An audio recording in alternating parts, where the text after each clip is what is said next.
What Really Happened with your host, Mike Rivero. You're listening to the Republic Broadcasting Network, where you'll find out what the Fukushima's going on. And aloha, America. Welcome to our show today. It's Thursday, December 29th, 2016. Sure happy it's Thursday. Sure happy it's Thursday. Sure happy it's Thursday.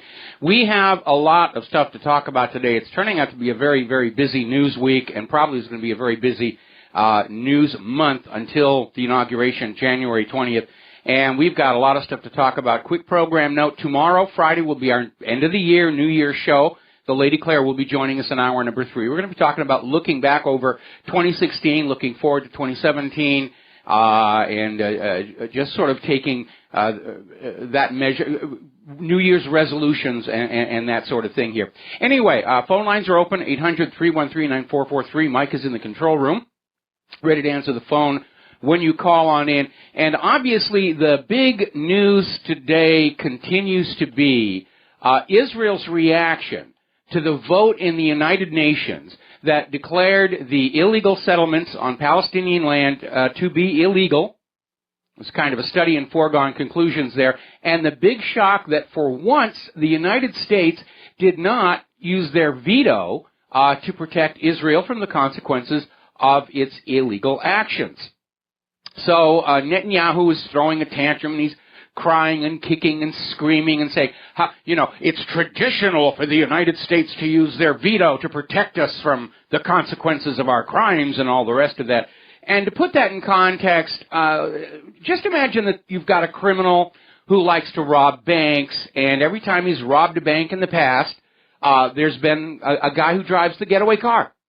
And he's always driven the getaway car, and he's always been part of it. And all of a sudden, he decides, I don't want to drive the getaway car anymore. The cops are getting nosy, and I'm nervous, and I don't want to do it anymore. And our bank robber says, how dare you refuse to drive the getaway car? I mean, that's basically what Netanyahu is acting like. The United States allowed Israel to get away from their thefts of Palestinian land. And now Israel's upset that the U.S. doesn't want to be an accessory anymore. And Israel's out there playing every argument they can. The United States has stood by the illegal settlements. And in point of fact, that is not accurate. Because if you go back and you look at official U.S. policy for the last several presidents, they've all said the same thing. The illegal settlements are illegal. We wish you wouldn't be doing that. None of them had the courage to not sign those checks to Israel, unfortunately, which would have put some teeth into it. But the United States government has never supported the building of illegal settlements on occupied Palestinian land because it is a violation of international law. So Netanyahu is out there screaming he's going to cut off diplomatic relations with all the countries on the Security Council that dared vote through this resolution, except for Malaysia and Venezuela that don't have any diplomatic relations with Israel to start with, and just really behaving like a spoiled child here. And unfortunately, Netanyahu does have a lot of help here in the United States of America, because Senate Democrats are out there on the warpath. How dare you not protect Israel? Don't you realize how important Israel is? Israel's more important than the United States, and so forth. And this gets back to something I have been saying all along. No government can serve two masters. And any politician that serves Israel cannot, does not, and will not serve the American people. A friend of Israel is no friend of America. If we're going to make America great again, we need leaders who will put America first, second, and third. So, my advice to Senators Schumer, Manchin, Casey, Blumenthal, Warner, and Coons, who think Israel should always be protected from the consequences of Israel's continued violation of international law, please have the decency to resign your seats in the American People's Congress, fly to Israel, and run for the Knesset. Because as long as you are slavishly devoted to Israel, you are of no more use to real Americans than the illegal immigrants or the refugees. And we've just about had enough of this nonsense. This humiliation of America's politicians davening to Tel Aviv all the time. And Israel is also trying to invoke the God argument. And there's a whole bunch of articles out there saying, God gave us this land. We have lived here for thousands of years, and this is what it was like in biblical times. Well, unfortunately, since biblical times, Israel did cease to exist, and frankly, outside of the Old Testament, it's hard to find any maps that show Israel anyway. If you go back to my article, The Maps Tell the Story, we got copies of historical maps going back to the Middle Ages. They all say the same thing, Palestine. And I reposted an article I wrote the last time this nonsense came up about how God gave us this, and you don't want to go against God and everything. And the article's called Types with Tired Fingers, and I invite you to copy it off and send it around. Because basically, in this article I announce I have decided to convert to the Sundance faith of the Native Americans. And we're going to take a second here to do a shout-out to our on-air affiliates who are just rejoining the network. And you're just in time for a story that illustrates how silly it is for Israel to be claiming that they should be allowed to steal all of Palestine because of what's written in their various religious texts here. So, I am converting to the Sundance faith practiced by the Native Americans. It's an easy religion to have because you can see the sun in the sky, which is a definite advantage over some of these other religions where the deity is invisible. They're unreachably far away. So, in the spirit of traditional naming customs of the Native Americans, I've taken an aspect of my life and adopted my new Native American name, Types with Tired Fingers. And because I'm now religiously connected with the original people of the North American continent who've been here for thousands of years, I hereby call on the United States government to withdraw and return all this land to its rightful traditional owners, myself included. After all, we, nudge, nudge, wink, wink, say no more, we're here first.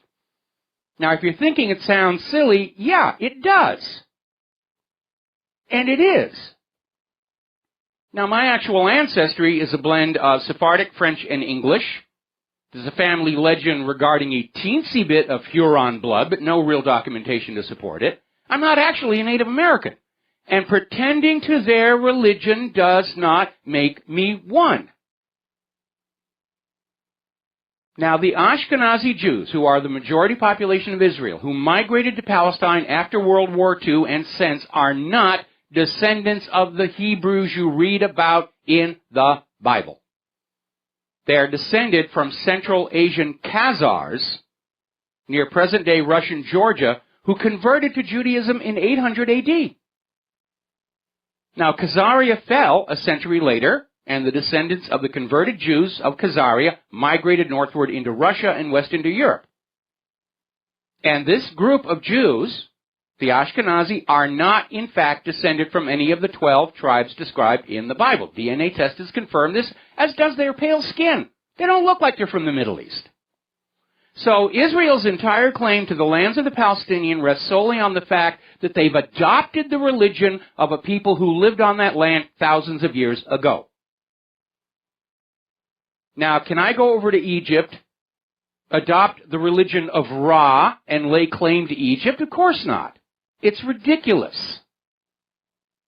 Common sense says simply adopting the religion of the sun god, of the Sundance, does not give me any claim to the lands of the United States.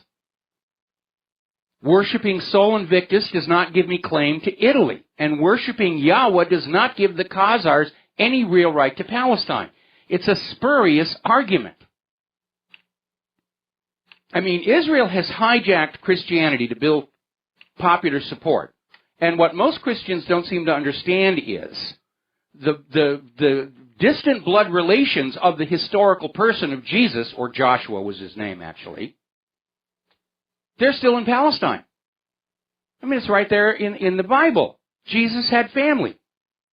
Whether you subscribe to the theory of Mary Magdalene and a direct blood descendant, Sarah, leading to the Merovingians or not, Jesus had cousins. John the Baptist was his cousin. He had brothers and sisters. It says so in the Bible. And they've been on that land, and their descendants are still there. And Israel is killing them. And that's something Israel doesn't want you to think about too much. And I know I'm going to get a lot of hate email and phone calls and attacks on my server for that one. But it really is ridiculous. All of this problem would go away if Israel would draw their borders and say, okay, this is Israel. But they've never officially drawn their borders. Ever since the United Nations Partition Plan, Israel's attitude has been, you didn't give us enough. We want Eretz Israel, and we're entitled to take it because of God gave it to us. And this is, after all, the 21st century. And maybe Israel could solve a lot of their problems by functioning as a modern nation instead of still having the mindset of a Bronze Age tribe of nomadic goat herders. Now, Congressman Mike Rogers is introducing a bill to pull the United States out of the United Nations and restore American sovereignty. It's not an entirely unattractive idea, especially considering how the United Nations, through the IPCC, lied to us all about human-caused global warming and proposed a global warming tax and even a global income tax to support themselves. I might be inclined to support this. But the timing is rather suspect when we're seeing all these members of Congress who are out there basically attacking the United Nations for wanting to enforce international law. Now, Netanyahu has a very good reason for throwing a hissy fit, having a conniption, if you want the correct term. That's because Israel's Attorney General has just ordered 2 new criminal probes into Prime Minister Benjamin Netanyahu. They're not specifying what the issues are. He's already facing charges for corruption, money laundering, and bribery. Now they're piling on. All right, let's go ahead and grab a couple of phone calls. Dustin in New Jersey, aloha. Welcome to the show. What's on your mind? Hi, Mike. I wanted to talk about Russia, but you know, with the UN vote, there is we talk about this. There is a shift to Eurasia, and certain groups are being thrown under the bus. Well, it seems. Yeah, there is a shift because the United States forgot how to do business. They got into this war mentality 15, almost 20 years ago. They let our manufacturing go over the last 35, going on 40 years. They had that disastrous experiment with GMO agriculture. We're not able to function as a peaceful nation engaging in commerce. And as a result, failing to conquer the world militarily, the U.S. is going to be going into decline. Meanwhile, Russia manufactures. They've got great agriculture. They were forced to become even more self-reliant because of that poorly thought-out oil price war. China is a manufacturing powerhouse. I mean, they're just putting out some amazing things. They're also putting out a lot of junk. And when you see the junk, you have to remember, China isn't doing that. The importers are. China can make really great things, like the iPhone is made in China. But when you have the big box stores here in the U.S. go over and say, I need a new toaster and it's got to be as cheap as possible, and the Chinese manufacturers will say, okay, that's what we'll give you. Cheapest possible toaster we can make. That's why I get mad at people. They go, China makes... No. China makes what you want them. They're a manufacturing center. You want good stuff made, you got to pay for it. If you want cheap stuff made, then you pay for that. People don't understand that, Mike. No, they don't really understand. Don't. It's the importing companies that are deciding the quality of the products that are in our stores. Exactly, because China, a lot of the computer components are made there. They're not made like junk. You know, I mean, yeah, if you want a cheap, crappy widget or something made, yeah. But the other stuff is made good, depending on what you want. They're made to order. That's it. You know, Mike, on Russia, there's 35 gentlemen or what, ambassadors? Diplomats. It just said diplomats. 35 yeah. That's a major slap in the face. It's a provocation. Yeah, I mean, it's very obvious that the U.S. warhawks are trying to find some way to get a war going with Russia and push it past the point of no return before January 20th, which is why I am very, very concerned about this weekend. Because the U.S. government is going to need to have something that will motivate Americans to go along with the war against Russia. And right now, nobody wants war with Russia other than the defense contractors and John McCain and all the rest of those people. But ordinary Americans, we're sick and tired of war. We're sick and tired of our kids being killed and crippled in wars which are demonstrably all about acquiring other nations' wealth. See, they already won in Syria. The Russians, the Syrians, the Iranians, the good guys. What Putin and them need to do is send a vodka cheese basket to the U.S. diplomats in Russia. Because not to kick them out. No, serious, not to kick them out because it's just going to add to another provocation. Like, Obama's only got 21 days left. So, you know, like you said, Putin's going to Putin's a chess player. These people play tiddlywinks, you know? Yes. And this is all about just tit for tat, and Putin's not going to play this game. Because if he wanted to play this game, it'd be over already. You know that. We'd be in a world war. You know, so he's not going to play this game. But, Mike, I mean, I just watched RT. They had this former ambassador from Croatia. And he said basically, you know, they were talking about how the U.S. He said the U.S. played a small, basically no role in the Syrian civil war, which was BS. But then they brought up like the Russian hacking, and then he goes, you know, Hillary did win by 2.5 million popular votes. So right there, you know where these people think. They're the globalist, neoliberal mentality. They do anything for a buck. They'll sell you out. People need to realize it. Oh, absolutely. And right now, Soros is just on the warpath. We're going to be talking about him in just a little tiny bit here, where the whole New World Order, globalists, they're in a panic. It's all coming apart. And they're all going to start blaming Donald Trump. But the reality is this whole globalist agenda has been in trouble for quite some time, especially coming out of Europe. They can't do anything right now. They can stir up trouble in Ukraine. Syria is 80% over, I'd say. You still got Idlib and Raqqa, but it's Aleppo is finished. That's in it's not finished. It's liberated. Liberated, yeah. Yeah, the point of view is it's liberated. And what you need to remember, I mean, first of all, the ceasefire goes into effect midnight tonight, Syria time, and you just know the U.S. is going to try and find some way to wreck it. To keep going, but you're absolutely right. The focus may be moving up to Ukraine and that whole border between Europe and Russia, where they've been building up all the troops. They're really trying to push this forward. And the one thing they don't have, going on back to Sun Tzu, okay, they don't have a military who believes in the moral rightness of a war against Russia. They don't have a civilian population who believes in the moral rightness for war with Russia. And that means the U.S. is going to lose this one. And I don't want future generations of Americans to have to live in the aftermath of a lost great war. And, Mike, you know, they keep calling those, even Fox News, they called the moderate rebels activists. When I looked under the head, you know, the header, activists, moderate rebels, you know, John McCain's young folks, young men or whatever the crap he called them. Basically, these young people, moderate rebels, terrorists basically, have put in booby traps, killed women and children. So they poisoned the water supply of Aleppo. The Syrians and Russians are finding these mass graves of people who were tortured by having parts of their bodies hacked off. And these are the moderates that the U.S. is sending weapons to. Because there was never no moderates.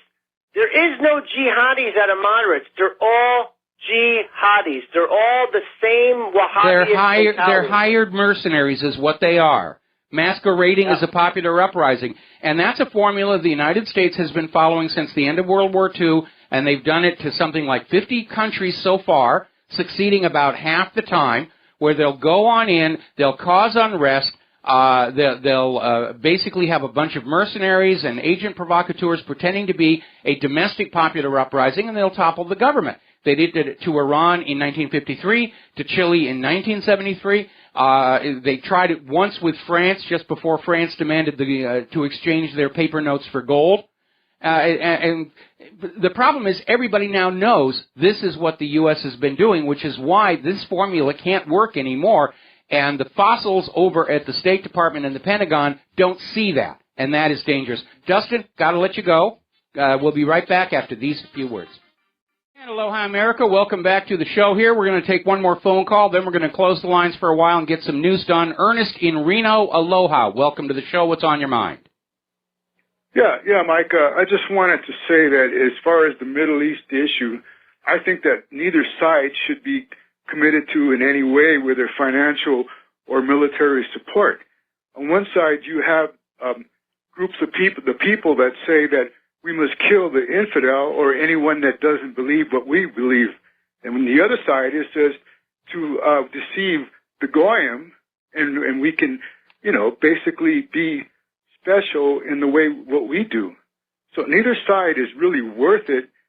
And if you argue just on the secular side, you have the Palestinians who supported losing both world wars with the Germans, and yet they still think that they deserve their territory back. I've never seen that happen with losing a country getting their territory back. The same thing could apply to all these Israelis who are pointing to maps, from the Torah and saying it's still our land. That piece of land has been one of the most conquered parts of the planet in all of history, because up until the development of shipping and air freight, that was a main trade route between Africa, Europe, and Central Asia, and everybody was fighting over that land to have the toll roads. That's why Rome conquered it.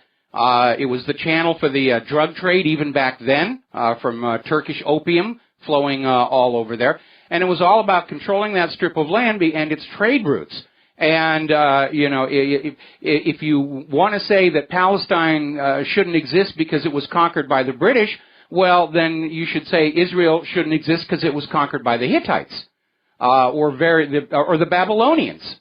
There's even one point in the Torah where it said God had taken that land back from the Jewish people because they were sinful. So the reality here is, again, let's go back to the real world. Let's go back to the 21st century. Israel, the problem with Israel is they want to play the game their own way, and they don't want to have to comply with anybody else's rules but their own. If Israel would draw some borders and say, this is now Israel, I think everything would calm down. Israel is still going on that Hamas refuses to recognize our right to exist, but how does Hamas know what to recognize? Where does Israel begin? Where does it end?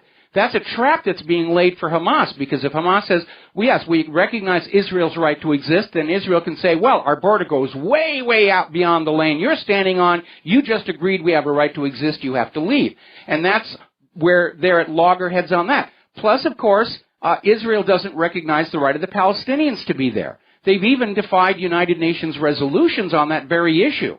Israel's membership at the United Nations carried two conditions. One was a Palestinian right of return to their homes and villages taken from them during the formation of Israel. And the second was, if the Palestinians chose not to return, Israel would compensate them for their lost properties. Israel has complied with neither one of those requirements on its membership. Israel holds the all-time record for defying the most United Nations resolutions. And all they keep doing is sitting there saying, oh, it's anti-Semitism, it's Jew hate, it's this, it's that. And that's about as silly as trying to defend the behavior of the Nazis by saying you just hate the German people. The issue isn't Israel's religion. The issue is not their ethnicity. The issue is behavior and the actions of Israel's government. And no government is above reproach when they behave badly. And that's what the United Nations finally did at the Security Council, is saying Israel's government is in violation of international law. Mike, I first of all, I'm not arguing for Israel. I think we should just wash our hands of both of these sides. But then again, I'm trying to say, first of all, Israel should be given whatever territory that they feel realistically that they have a chance to defend. The 67 territory boundaries were pretty much undefensible. Well, hold it. What Israel wants, and it's even in their flag, they want the biblically described Israel from the Nile to the Euphrates, and that's even more difficult to defend. Anyway, we got to let you go. Ernest, thank you for the call. Got to take a break for commercials. We'll be right back. And aloha, America. Welcome back to the show here. And I actually got an email from somebody who said, why can't the Palestinians just go to Jordan? Well, for the same reason you're not going to go to China. You want to stay in your home.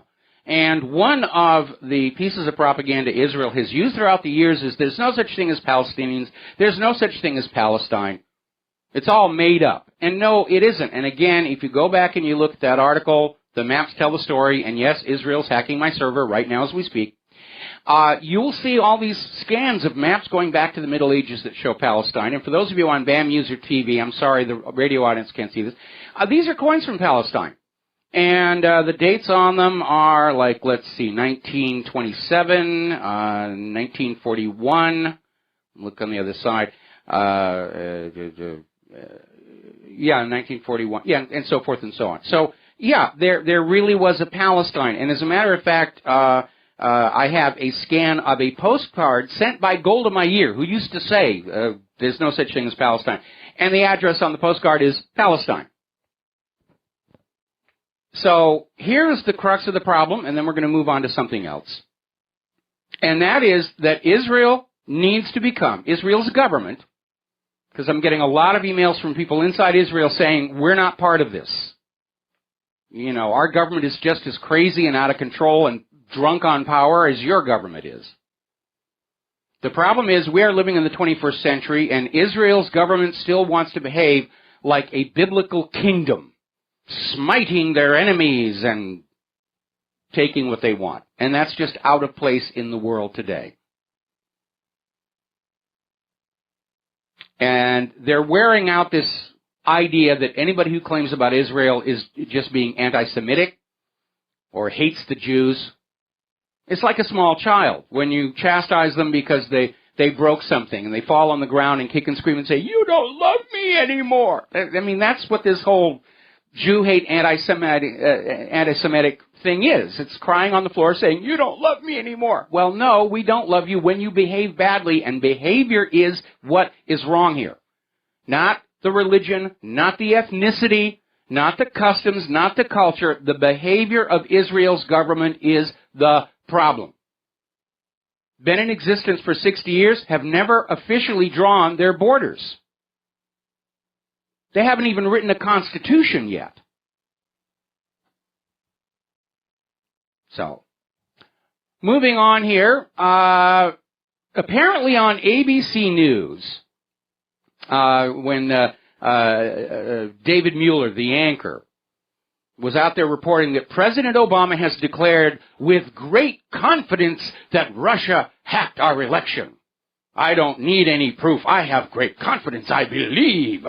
And he's actually under a lot of pressure right now from people saying, look, you know, Russia hacked the election, seems to be the 2016 version of Saddam has nuclear weapons. We'd like to see a little bit more proof before we rush off and get into a war that we might actually lose. Now, Obama is still pushing this hacking situation. He's talking about expanding the definition of critical infrastructure in order to hit back at Russia. He wants to declare the Internet to be critical infrastructure. I actually agree with that. It has become critical to our lives, which is why the NSA's failure to police all these ransomware writers seems rather reckless here. But the idea is that any hacking by any Russian on the Internet anywhere is now going to be seen by Obama as a threat that must be responded to. Now, Russia is expressing their frustration with this because Russia didn't hack the DNC emails. Even Julian Assange has said that. 5 separate interviews. The DNC email leaks were an internal leak, not Russian hacking, and the corporate media still won't report that. The corporate media is, Russia did it, Russia did it, Russia bad, Russia bad, Russia bad, Russia bad. And basically, Russia, the foreign ministry spokeswoman, Maria Zakharova, said, to be honest, we are tired of the lie about the Russian hackers. And I'm fully in agreement. I'm pretty sick and tired of all this USDA choice bovine excrement being flung at us from 1600 Pennsylvania Avenue. Which reminds me of something that happened some years ago. I lived very briefly in San Francisco when I was working on the film The Day After Tomorrow, and absolutely loved it. And actually took the cable cars as part of getting to work. Cable car down a couple of streets, then catch the bus over to the Presidio which is now a media center. And we're going past Lombard Street, which, if you know San Francisco and Lombard Street, it's this very, very windy street. And the cable car conductor was saying, this is the crookedest street in America. And I said, no, it isn't. 1600 Pennsylvania is. And everybody laughed. The next time I rode the cable car with a different cable car operator, he was using my joke. Anyway, so Donald Trump is responding to all this screaming about Russian sanctions by saying, you know, we really need to get on with our lives. And here is the point. Okay, the U.S. has now kicked out 35 Russian diplomats and closed 2 Russian facilities to express their anger. They're hitting Russia with more sanctions.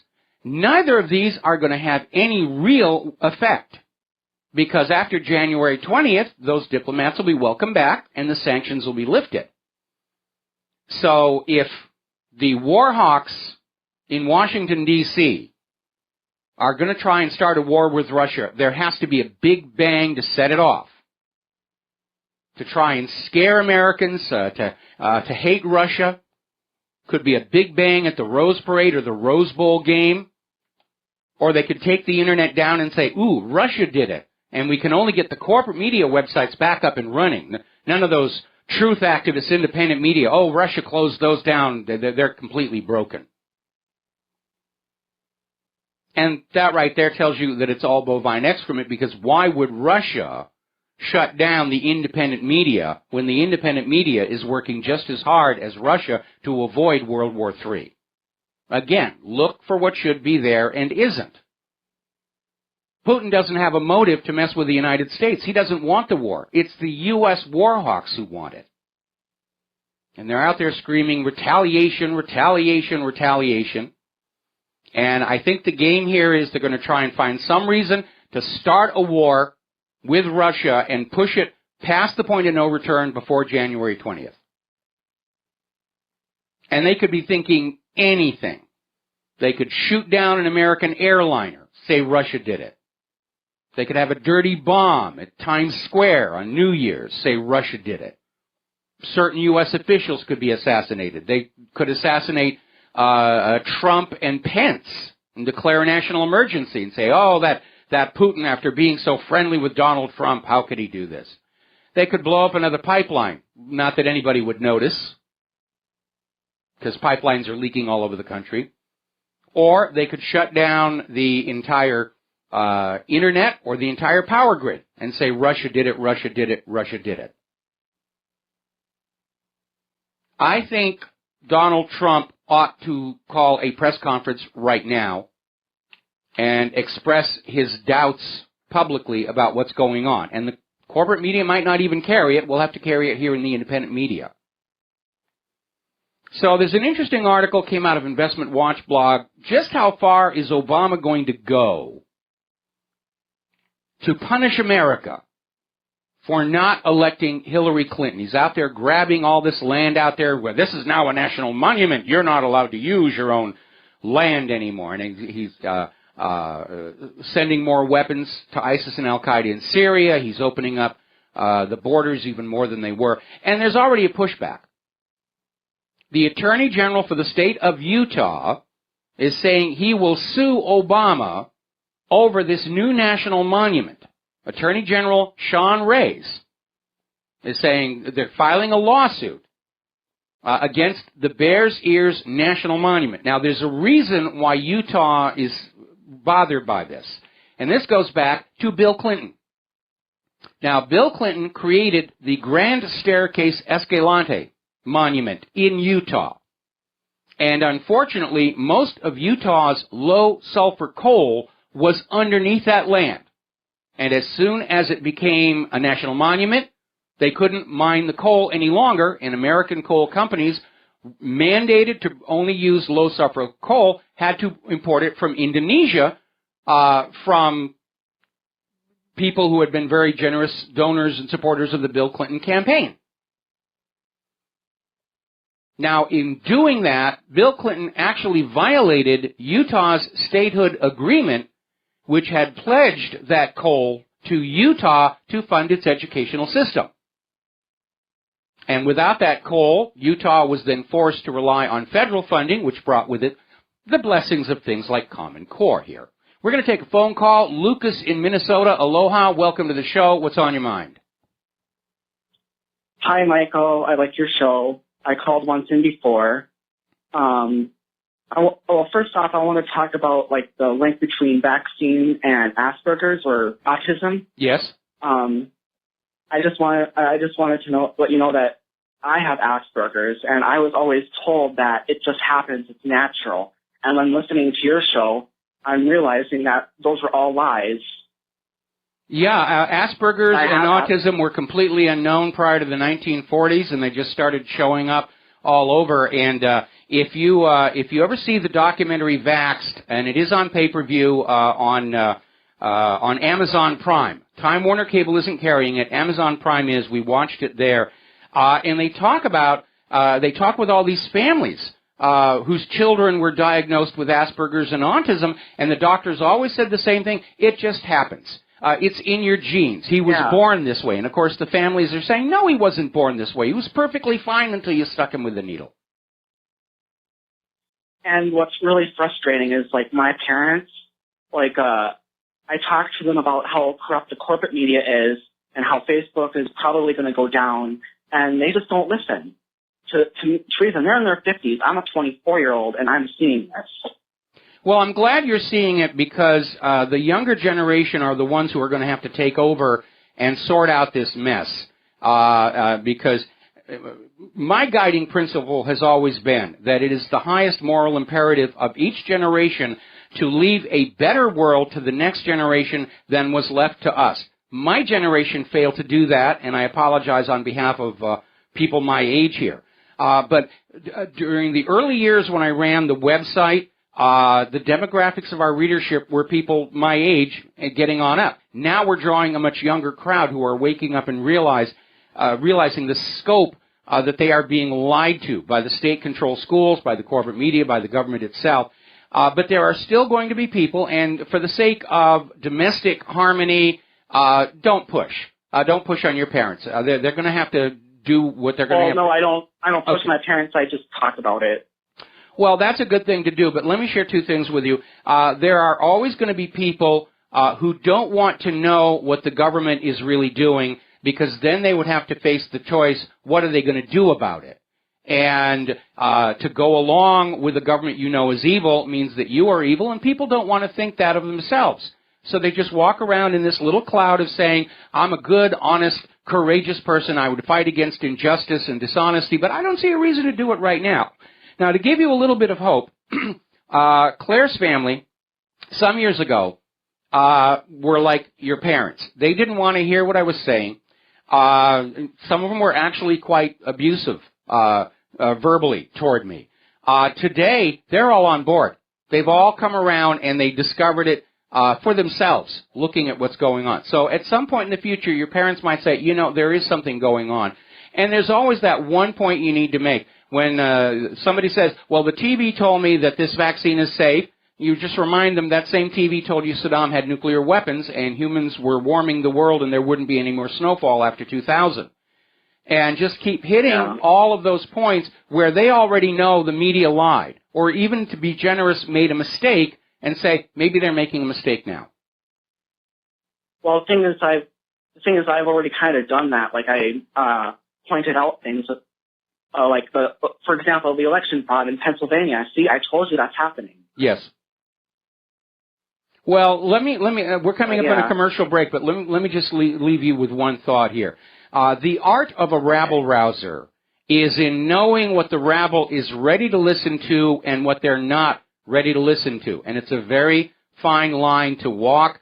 You can't push people over the bridge to the truth. You're going to have to stand on the other side and beckon them across, and when they make that decision, they'll do it. So you need to be very, very, very gentle and just give it time. And if your parents don't want to hear what you have to say, then invest your time more wisely in people who are starting to ask important questions, and just be there with the answers. Okay. Thank you, Michael. Thank you very much. Good luck, and thank you for the phone call. We're going to let you go. Now, Joe Biden has come on out. As you know, they're still thrashing around trying to explain Hillary Clinton's loss. When the corporate media said she would win in a landslide, Trump didn't have a chance. The polling in the corporate media was all, oh, Hillary is way ahead. And they're looking for somebody to blame. They won't look at the corruption. They won't acknowledge that was a big factor. Joe Biden just came on out and he said his opinion is Hillary lost the election because she was running to be the first woman president of the United States of America and didn't actually have any real policy or agenda for once she got the job, and that people picked up on that, or at least that's Joe Biden's explanation. I think it was the emails. I think it was Vince Foster. I think it was Benghazi, Cattlegate, Travelgate, Chinagate, that accumulated baggage. I mean, Hillary Clinton went into this election with more baggage than Kim Kardashian on a photo shoot, and everybody saw it. And that was really what it came down to.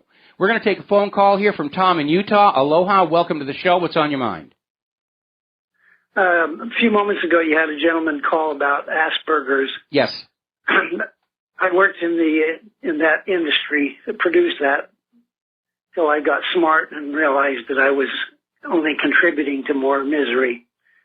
But one of the ingredients in the vaccines that nobody ever discusses is the animal-based media that has to carry the viruses or bacteria. And when you inject a vaccine into your arm, you're bypassing the shielding of your liver, so you're literally dumping animal tissue into your bloodstream. And since the animal and the human being are made of all the same tissues, that's basically the same thing as doing a transplant.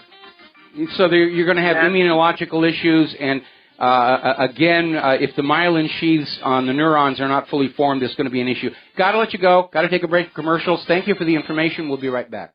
And aloha, America. Welcome back to our show here. Now, obviously, something that did go very wrong with Hillary Clinton's campaign was the absolute belief that she was going to win. And that was coming out of the Hillary Clinton campaign itself. How did they get it so wrong? Well, we actually talked about this earlier in the campaign, where the Clinton campaign had spent a huge amount of money for a computer system that was going to analyze information from voters, voting district records, and so forth, and created models that were going to predict how certain states were going to be voting. And I made a joke at the time about how they probably got this from the same people who gave them the Obamacare website, or all those computer models that were saying back in 2000 there isn't going to be any more snow. And it turns out that my joke was kind of bang spot on, because the Clinton campaign just absolutely believed this computer model was 100% accurate, and they were so confident in its data, they were using the computer models to make declarations about how the polls were going in the states. And they apparently didn't actually do tracking polls in those states that wound up deciding the election, that went the other way. I mean, election night at the Clinton campaign headquarters, they already had the champagne out. They were absolutely convinced they were going to win because that's what the computer told them. But anybody who knows about computers will tell you the GIGO law, garbage in, garbage out. And computers are not magic. They are not prescient. They are not a font of wisdom. They're calculating machines. Very fast, complex calculating machines, but that's all they are. And what they'll do is give you a result based on the assumptions coded in to the software and the data by the humans who started. And it went horribly, horribly wrong. Now then, Hillary's problems are just now starting to manifest because a federal appeals court has now ruled Donald Trump's incoming U.S. Attorney General, Jeff Sessions, is required by law to investigate the case of Hillary Clinton's use of the unsecured private email server in her home carrying classified information. So Hillary's supporters screaming about, oh, he's just out for revenge. He's, this is payback, and Trump is just being a sore winner. That's gone. The law requires a full investigation. And Newt Gingrich is out there with a real nice piece of common sense we got to pay attention to.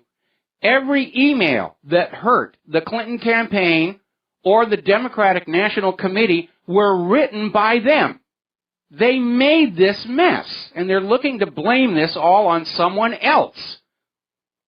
Like, we're supposed to cheat, and we're supposed to steal elections. What's wrong with you people that you can't go along with that? Got to take a break for station identification. We'll be right back.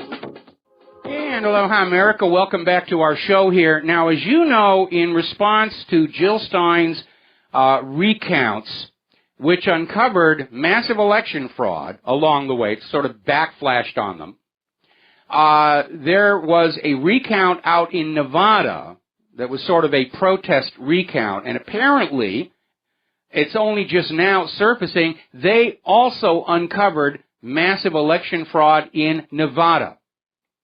And they were looking at mail-in votes, and the addresses went to vacant lots. They even had mail votes in the names of celebrities, and they just took them in. And apparently a total of 9,200 of those votes turned out to be invalid because the addresses didn't actually go back to a place of residence or to the person whose name appeared on the envelope. Now, this is in just one district, 9,200 votes. The total votes cast for the entire district was just 17,000, meaning there were more fake votes than real votes. And you're not hearing the corporate media talk about that either, are you? Now, George Soros is out there flapping his gums again, and he's whining and screaming that his dreams of a single global empire and a golden throne of planet Earth are fading into the mists.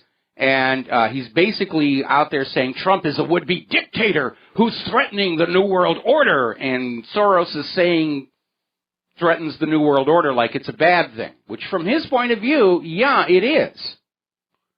And I can almost smell the panic going on out there. I mean, Soros basically is comparing populism now to the Nazis and Hitler and saying democracy is in crisis because the New World Order is under threat here. So apparently, in George Soros' mind, and remember, this is a guy who says he refuses to apologize for collaborating with the Nazis and helping them capture and imprison and strip the wealth from other Jewish families. This is Soros' background, and he won't apologize for it. We linked to that story there. But apparently, democracy in Soros' mind is doing what the New World Order tells you to do. And anyone who wants their freedom is now Hitler. You don't get more George Orwell than that. But it isn't Trump who's the threat to the New World Order. Certainly the fact that they didn't get Hillary is a major inconvenience. But the New World Order global government is already in serious trouble coming out of Europe. The European Union is cracking badly. The refugee crisis made things worse. The whole European Union was created with a built-in self-destruct device called the European Central Bank. Because Soros' goal for the New World Order global government is for all of us to be permanently trapped underneath a central bank system that issues all of the public currency as a loan at interest to reduce the entire human population to debt slavery for the rest of however long our species survives on this planet. Story coming out of the Political Insider. Apparently they've had a couple of polls coming on out. America's confidence in Trump is growing. 72% of Americans are saying they're very hopeful about the coming year, that they're optimistic, they're excited. And I understand that. I'm feeling exactly the same thing. I'm feeling very positive about 2017. On a wide variety of fronts, the resurgence of NASA as a real research entity, the end of this rush to a destructive war with Russia and China, the rise of the independent media, I think it's going to be a very, very good year. It's going to be a tumultuous year, but it's going to be a good year. Now, Paul Joseph Watson is over there with an article at Prison Planet and saying basically the corporate media is upset that here in the independent media we appropriated their fake news meme and turned it against them by reminding everybody of all the times the corporate media has lied. ABC's Food Lion scandal, exploding side-mounted fuel tanks on GM trucks, Saddam's nuclear weapons, human-caused global warming. It's an uphill battle for the corporate media because of their long history of lies, frauds, and deceptions, including that whopper that Donald Trump didn't stand a chance of winning this election. Now, Forbes.com did a hit piece on naturalnews.com, and it has apparently backfired. And one of the ways it's backfired is that Natural News has kept all of the communications from Forbes. And back in 2013, Forbes.com's legal counsel openly admitted in a communication they have no responsibility to make sure the things they print are true, including allegations that Natural News is a fake and a fraud, and, you know, they're the harbingers of these anti-vaxxers and these people who are just paranoid about GMO. And apparently the public response over at Forbes.com's website has been intense. And apparently their website is just flooded with these comments about how completely unrealistic Forbes' claims about Natural News were. So we are in a war between the corporate media and the independent media. And the independent media is going to win in the long run. And yes, we're cheating. We have the truth on our side. That makes it easy for us. The corporate media is constrained by their business model. They must continue to lie to make those big, fat paychecks. We're not under that restriction. Nobody's paying us big, fat paychecks. We can say what we think needs to be said. We're going to do a shout-out now to our on-air affiliates who are just now rejoining the network. We're talking about the corporate media. And we did a flashback to that Fox News synthetic bovine growth hormone lawsuit, where reporters Steve Wilson and Jane Aker discovered that people consuming meat and milk from cows that were treated with Monsanto's synthetic bovine growth hormone, Posilac is the trade name for that there were problems, that they were getting medical issues. And it went to court. Fox News fired them. The reporters sued for wrongful termination. In their original jury trial, the jury found that Fox News behaved improperly, that they were wrongfully terminated. Then Fox News took it to an appeals court, and the appeals court basically reversed the decision, saying there is no law that forces the corporate media to report the truth. Basically saying that the corporate news programs on CNN, MSNBC are no different than TV reality shows in terms of the trustworthiness of what you're seeing. Now, we were talking about this cafe here in Honolulu, Cafe 8.5, which had this sign on the front of the door saying, if you voted for Trump, you are not welcome here. And it triggered a firestorm and a huge amount of protests over this behavior. And Yelp, which is this customer ratings system, is openly announced they're censoring all the critical posts. Yelp is censoring negative comments regarding this cafe to protect their business. And we can add Yelp to the list of unreliable sources of information. And one more before I take some phone calls. Gallup just came out with a poll claiming that Obama is still the most admired man in America for the 9th year in a row, edging out Donald Trump. And Gallup just imploded what was left of their credibility with that one. So we are seeing the corporate media self-immolate. because they can't stop lying. They're trapped by their business model, which is, you give us a lot of money and we will convince America to think up is down, left is right, black is white, government is good, independent media is bad. And they are failing miserably. This election was the wake-up call. Okay, let's see. We're going to go to the phones. Andy in Texas, aloha. Welcome to the show. What's on your mind? Well, Mike, how dare you use the truth to get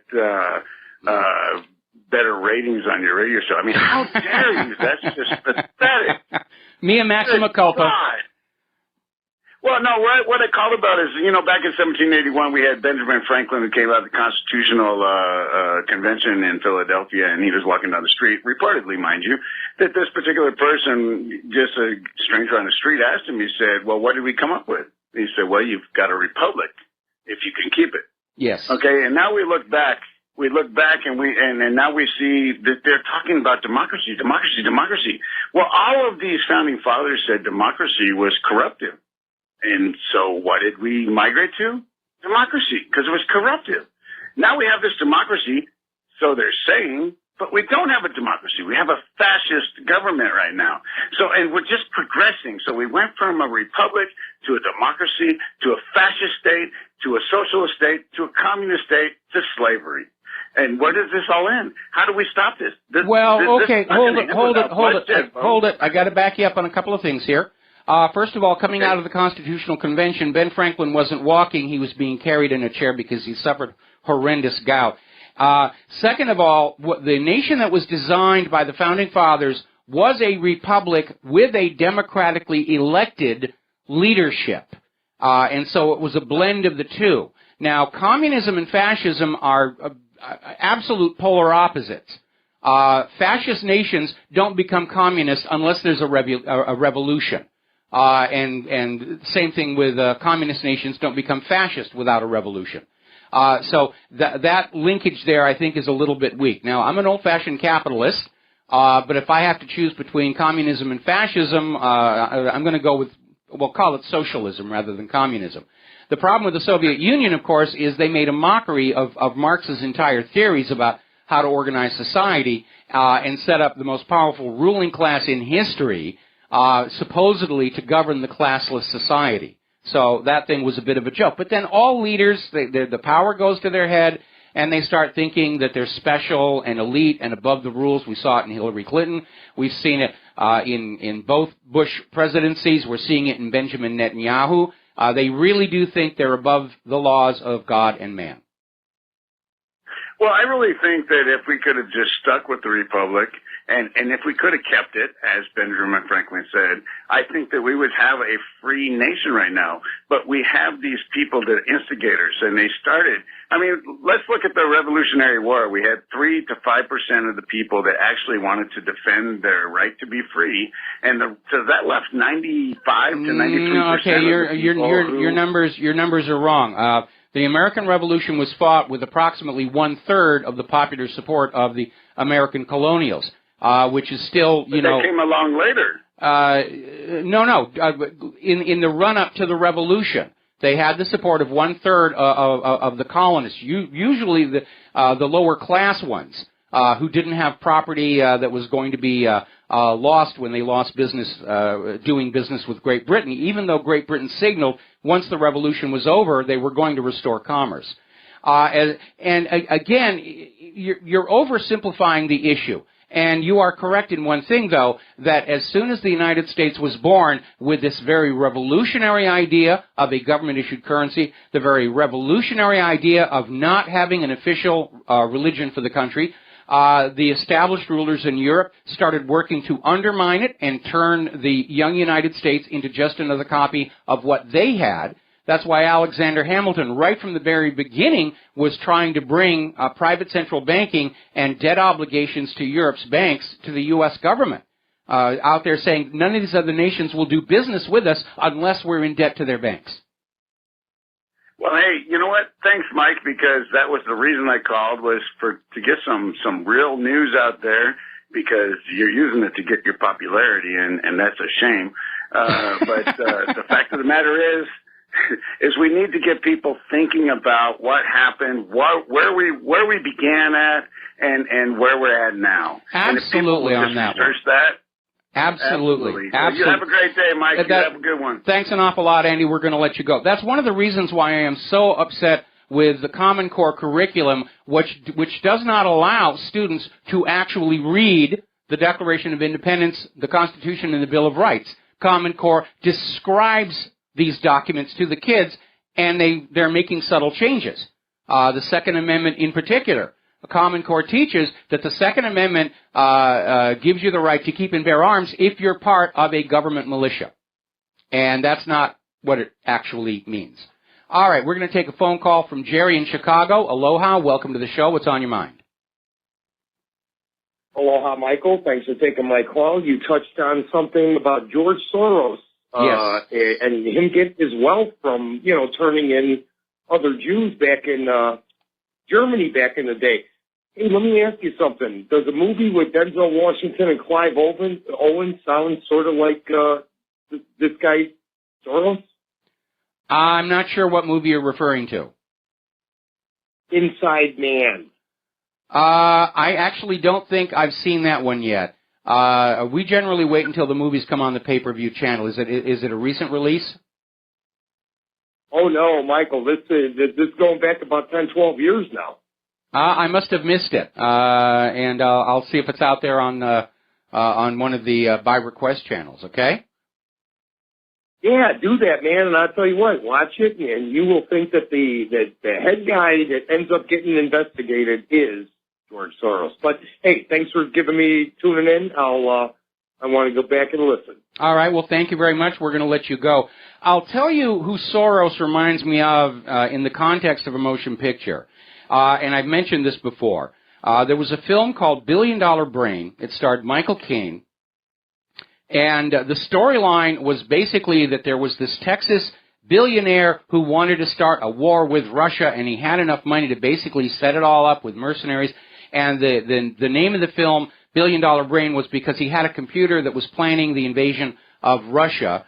And he fell victim to GIGO because the reports he was getting about the thickness of ice on, well, I'm giving away the story. But that was basically it. George Soros reminds me of that billionaire who I think, if I recall correctly, was played by Ed Begley in the original film. That's definitely another one that you should take a look at. Oh, and by the way, for all of your nuclear war-ophobes, of which I am one, On the Beach is making the rounds on the cable channels again, and if you haven't seen it, that's definitely worth catching as well. Alrighty, so moving on here, story coming on out from Investment Watch Blog again, pointing out that as of right now, the U.S. and Germany have established state-controlled propaganda, ministries of propaganda. The corporate media has failed to keep the people dumbed down and under control, so now it's going to be state-controlled propaganda. And not that has not already been going on. We know the CIA has been influencing the media with Operation Mockingbird since the end of World War II. We know that CNN actually has U.S. military intelligence officers working in their newsroom. We know that they're very much on board with reporting U.S. wars the way the U.S. government wants them reported. But now it's official. As part of the latest National Defense Authorization Act, Obama has basically signed this as a provision basically establishing a new ministry of propaganda for the United States. I don't know if that's what they're going to actually call it, but basically the idea is now anything that's going to be broadcast, printed, or sent across the internet now has to get permission first from this government agency. Now, this is going to need a First Amendment test. And while I think in the long run the independent media is going to do very well, we have to face facts that the government and the corporate media see themselves as at war with us. They see their very survival and perpetuation of their wealth and power as on the line and at risk from the awakening American people. And they're going to do whatever they think it takes to try and shut it all down. But again, there is that First Amendment. And if they start attacking that one, the American people are going to wake up that much faster. We got to take a break for commercials. We'll be back after these few words. And aloha, America. Welcome back to the show today. And interestingly enough, the Department of Homeland Security and the FBI have released their report on Russian hacking. And it's basically rumor and innuendo. It actually starts out saying that we're not entirely sure, but this is what we think. It doesn't mention WikiLeaks even once.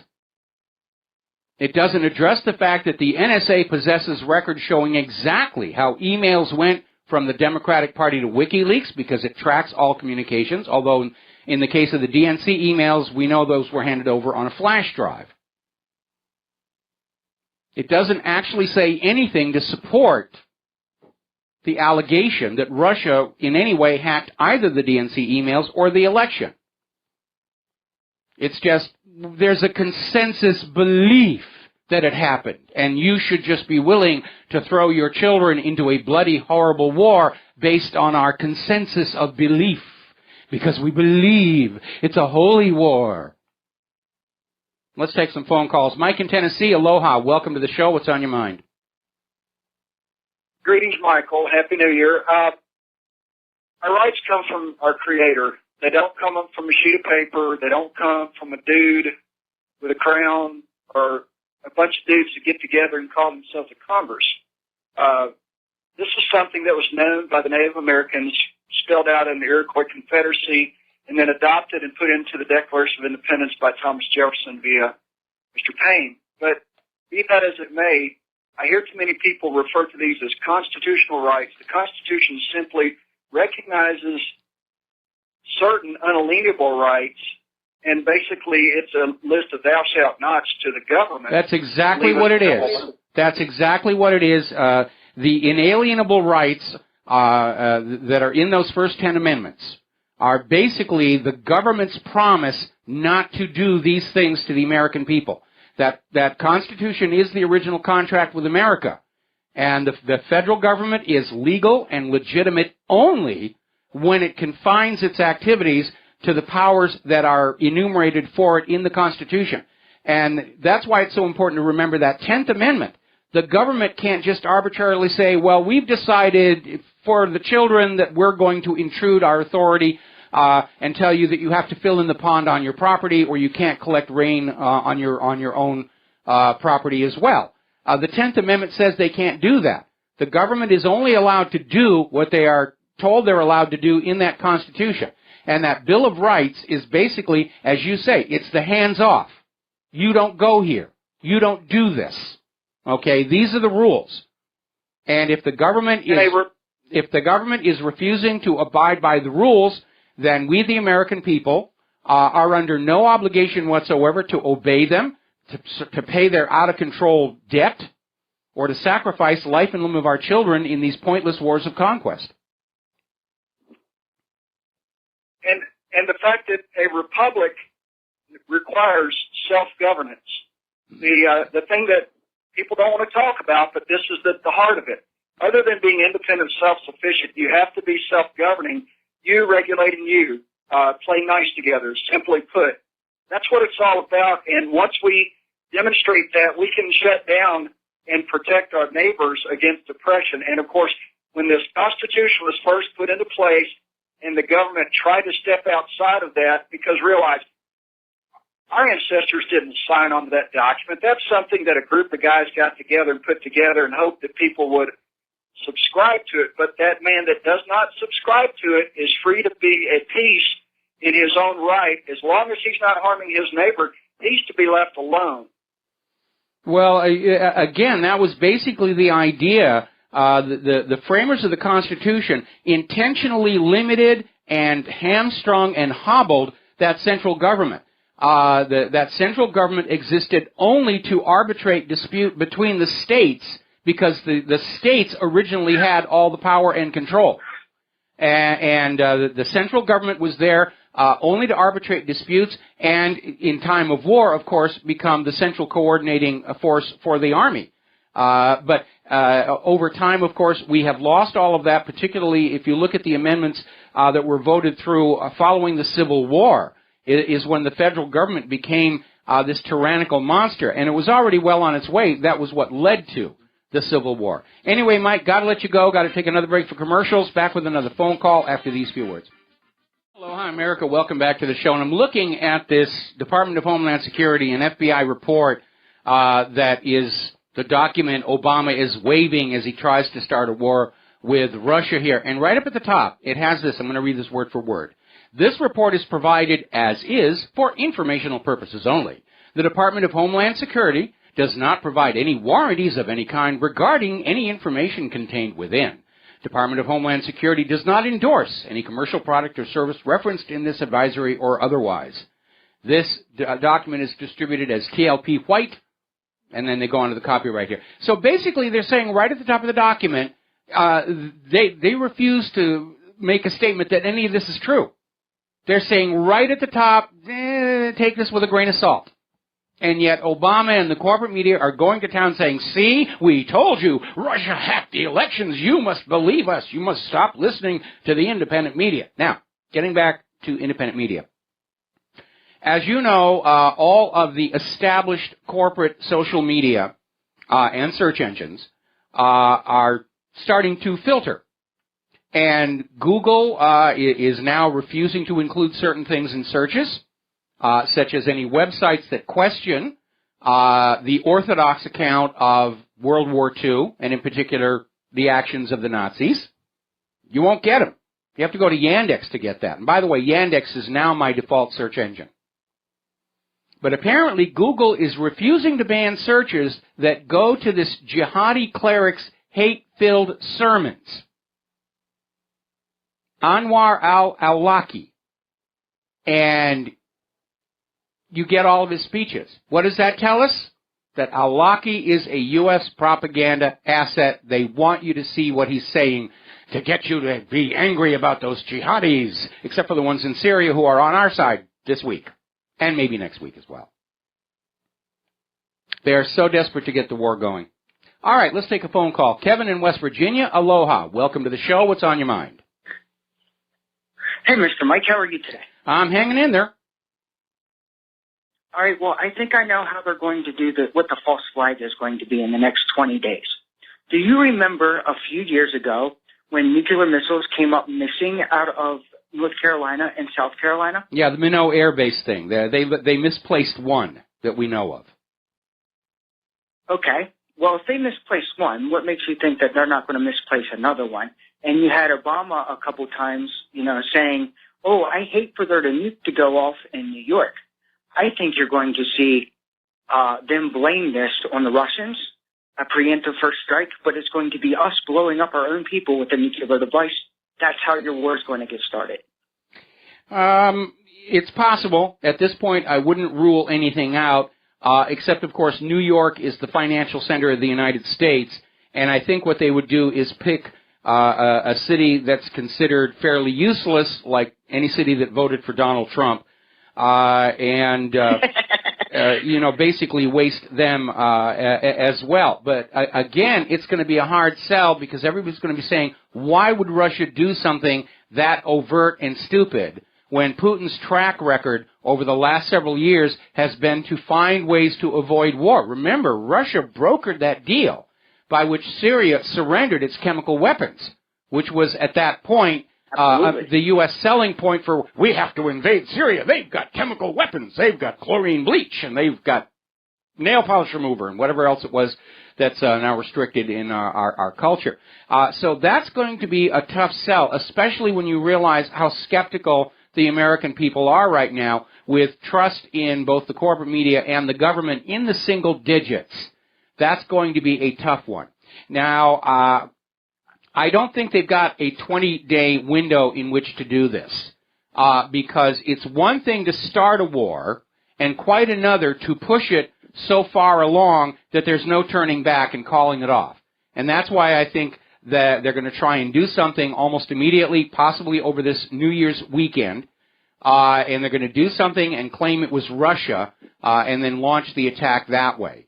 And it could very easily be a virtual 911 where they shut down the Internet, which would silence all of us questioning what the government is up to. and then they might bring up the websites of the corporate media, and, of course, anybody that's doing online commerce, we have to protect the money, and so forth and so on. They might do something like that. We talked about a virtual 911 many times in the past, and given the focus on Russian hacking, it seems they're pre-selling this. And one of the reasons I am so concerned right now is I remember in the months, weeks leading up to 9/11, the corporate media was just all about Osama bin Laden, and I was still friends with the Free Republic people, and I posted an article over there saying, this isn't news. This guy hasn't done anything justifying this nonstop, morning till night, saturation reporting. This is a sales job. It's not news. They're selling this guy as the uber villain we're all supposed to be afraid of, and sure enough, 9/11 happened. And even before the dust had settled, the corporate media was saying, oh, yes, this was definitely Osama bin Laden. It was Osama bin Laden. And over at that 9/11 conspiracy video, they poke fun on that, just how immediately, oh, yes, it's Osama bin Laden. And so now we have Russia, cyber hacking, and it feels like a sales job all over again. And again, they need enough time of war to push it past a point where it can be stopped. And for that reason, it has to happen within the next week anyway. If they wait till January 19th to try and start a war with Russia, 24 hours later, Trump will just pull the plug. Absolutely. I mean, and it also scares me a little bit because the rhetoric that you're hearing is just like it was right before 9/11. Yes. I mean, the rhetoric, of the hype and everything. So, and CNN last night, I don't know if you've seen it or not. I don't watch CNN anymore. Yeah, I watch the cartoon channel. I don't blame you. That's actually, those are pretty bad. Pardon me for going off on a tangent, but at one point in my career as a computer animator, I worked at Hanna-Barbera, and a lot of what's being put today for cartoons is bad stuff. All right, so I'm watching the gardening channel instead of CNN, but please continue your thought. All right, the rhetoric, it just seems like it's up over the wall. I mean, just like it was with 9/11, this Russian hacking, like you said, is unbelievable. And the only reason why I brought up the nuke thing, because I've heard Obama say it before, I'd hate to see something to happen in New York. I mean, you said it, why bring down the financial district? You can kill many birds with one stone there. Well, if they were to nuke Wall Street and the Federal Reserve, I mean, it's entirely possible that if they were to do something like that, just to go along with this, Obama could declare a national emergency and say we need direct government control of the economy, and I'm sorry, Donald Trump, but I'm going to stay president for the duration of the emergency, which is going to last another 20, 30 years. Bingo. Yep. But again, that kind of a power grab only works when the population believes it's necessary, and this population isn't going to believe it's necessary. And this administration is completely delusional, and I actually see them trying to pull something off like that. I agree they're delusional. I agree they're going to try and pull something off, and I'm not going to say it's not a nuclear bomb on some city here in the United States, but I think they're going to go for something more virtual. And I could be completely wrong, but, we have to be alert, and we need to basically talk this up with people saying we need to be ready for another 9/11 and another false flag, another torpedoes in the Gulf of Tonkin moment, another Spanish mine in Havana Harbor, another Lusitania. All of these things were hoaxes that were used to start wars, and we need to be alert of that because right now our most powerful weapon against the new war is doubt. Because if we can make the perpetrators of a false flag doubt that their official story will be accepted by the majority of the American people, then they're going to pull the plug. Absolutely. Okay? Absolutely. That's all I wanted. So Godspeed, Mr. Mike, and I hope you have a great day, and God bless you. All right. Well, thank you very much for that. And real quick, Vladimir Putin announced a ceasefire between the Syrian government and the rebels are saying the former Nusra Front fighters have signed on as well. So they're all getting on board with this ceasefire, which is going to start at the top of the hour about 17 minutes from now. And already, I'm sure, over in the Pentagon and the White House, they're trying to figure out some way they can wreck it. Send in a cruise missile, blow something up, and blame Assad for it. Let's go back to the phones here. George in Texas, aloha. Welcome to the show. What's on your mind? How you doing, Mike? I just want to say on Politico and what Gary Frenchie reported that Politico obtained Donald Trump's driver's license. They're really making a big deal out of this. On his driver's license, his driver's license says he's 6'3", but his actual height is 6.662. They're trying to say Donald Trump lied on his driver's license. Well, maybe he was just wearing shoes with thicker heels that day. Or maybe he slouched at some point. And, the reality is you don't stay the same height your entire life. Yes, you grow up from a little child to adulthood. As you get older, you actually shrink. So, it shows how desperate they are to find something they can use against Donald Trump. Because he really is this outsider. They don't have anything on him except making up more lies and trying to convince you that, a 1-inch error on his driver's license is a threat to national security. Well, I just hope on Inauguration Day that Mr. Trump looks at Obama and says, Mr. Obama, you have the right to remain silent, because what he's doing, trying to provoke a war with Russia, and all this scorched earth thing, trying to ruin things, sabotage this country before Trump takes office, it's criminal, Mike. It's criminal. I absolutely agree. I absolutely agree. And again, Obama and the Democrats are behaving like spoiled children. The world isn't what they wanted. In fact, they're behaving like the Israelis. The world isn't what they wanted. The election didn't go the way they wanted it to, and so they're going to kick and cry and cause trouble. We're seeing all these articles coming on out about how God will punish the United States for not vetoing the Security Council resolution, which means we can expect another Israeli terror attack blamed on the Arabs. Maybe they're going to be helping the U.S. again this weekend, like they did on 9/11. The thing is, this is what other case we have to make. If he tries to provoke a war with Russia, we got to really put out who stands to gain, because Russia has nothing to gain trying to provoke us. They've been trying to be restrained and trying to be patient, hoping for Inauguration Day. And right now, Inauguration Day seems like an eternity. Yeah, like I said, when the Electoral College finally certified Trump as the new president, I said it's going to be a very rough month, until January 20th, because we're going to see all these sore losers try and somehow force their agendas through in a way that Donald Trump cannot undo easily, and we're already seeing it. And again, you're absolutely right. Russia has no reason to go to war against the United States. Neither does China. The U.S. needs to destroy the ruble and the yuan because the ruble and the yuan are seen as more trustworthy and stable than the U.S. Federal Reserve note. The U.S. doesn't have manufacturing to back up the Federal Reserve notes. Nobody wants to buy our agriculture. If you take $1 in trade, there's not much you can do with it. If you take a ruble or a yuan in trade, you can go to those countries and get something useful. Exactly. And I just hope, the military, the commanders in the military, just stand down saying, you ain't got to, our intelligence said that Russia's no threat, and besides, you got no declaration of war from Congress. Well, unfortunately, the military high command are a political body, and they'll go along with what the commander-in-chief says.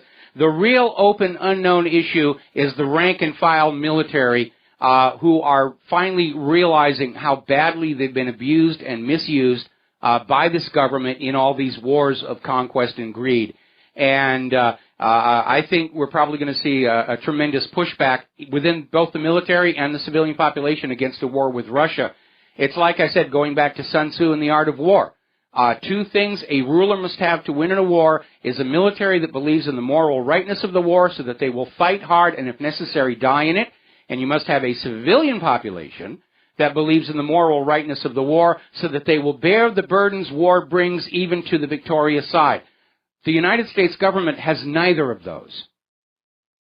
Well, the next 20-plus days, I can tell you one thing. It's going to be a battle of wills. I'll tell you that right now. Yeah, it really is. I think we should be praying for a blizzard on the Inauguration Day. So the swearing in is in the House of Oh, Representatives. no. I want the blizzard to hit that concert down in Miami where they're trying to distract from the inauguration. No, a hurricane. Or a hurricane. I'll settle for a hurricane, tornado even. It's less destructive. Okay, well, thanks an awful lot, George. We're going to let you go. Getting on back here to the news. Now, again, we reported this before, but it's worth mentioning again. Obama and Hillary's so-called moderate rebels in Syria have left behind mass graves of tortured and mutilated Syrians in East Aleppo. They have found all this evidence. The people that Hillary and Obama were giving weapons to, paid for by your tax dollars, were committing war crimes and atrocities on the civilian population. And what did we get from Obama and Hillary? Oh, those poor civilians. Assad is doing this. We have to hate Assad because he's doing all this. And it was Obama and Hillary's hired thugs that were doing it. The evidence is overwhelming. Now, the U.S. is going to deploy more troops near the front line in Mosul, trying to revive the stalled offensive. And I don't know about you, I have lost count of how many times the U.S. government and the corporate media promised us there'd be no more boots on the ground, followed by boots on the ground. But again, the real danger in that area is the Mosul Dam. As we mentioned yesterday, it was built on a weak foundation. It's already leaking. Iraq hired an Italian engineering company to try and fix it. But if that were to come under artillery fire, it could collapse.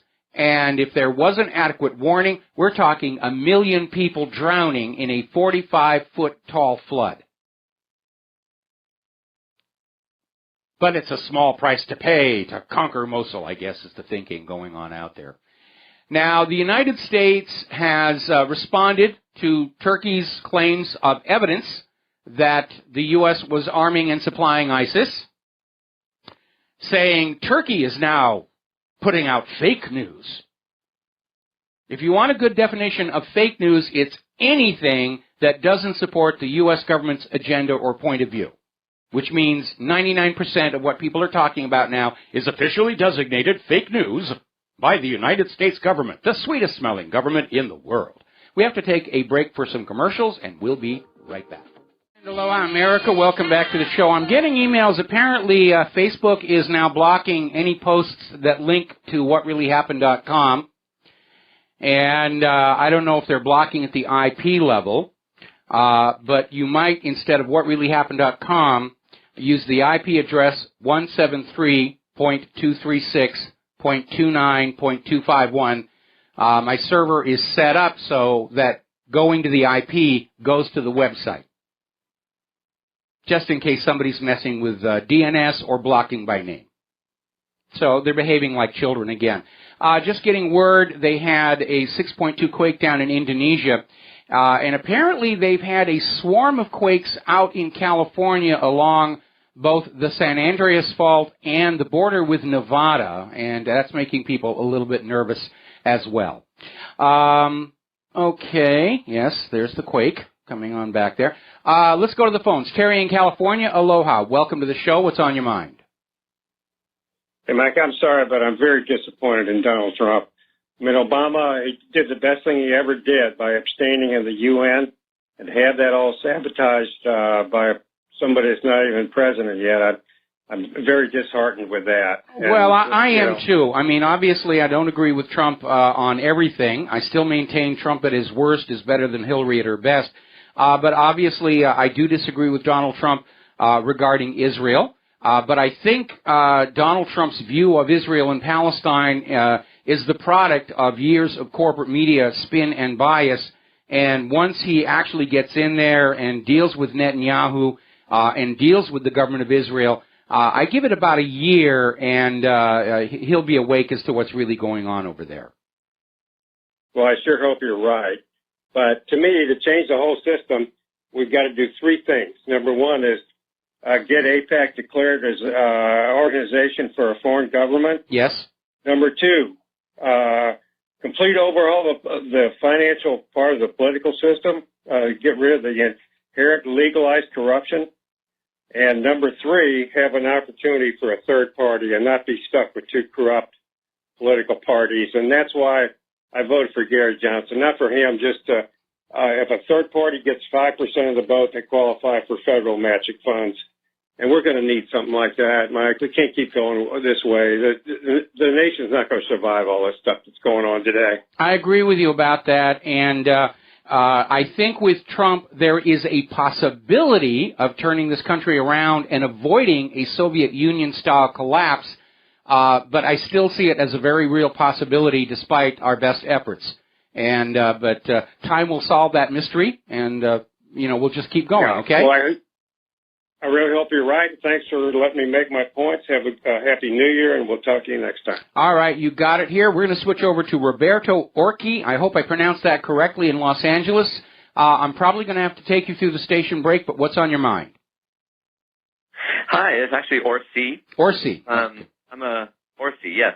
I'm a longtime fan, number one. I've actually donated to your website anonymously just because you never know. Oh, well, yeah, that can be wise, especially given your occupation. I'll tell you what, we have to take a station identification. Stay on the phone. I'm going to come right back to you as soon as we finish this break. And aloha, America. Welcome back to our show, hour number 3. And as of right now, the ceasefire is in effect in Syria. Huzzah, huzzah, huzzah. And we're talking with Roberto Orsi. And what is it you want to share with us today? Well, I'd love to talk to you about anything you'd like to talk about. I just had a nasty experience with Customs Border Patrol agents coming into the country from Los Angeles.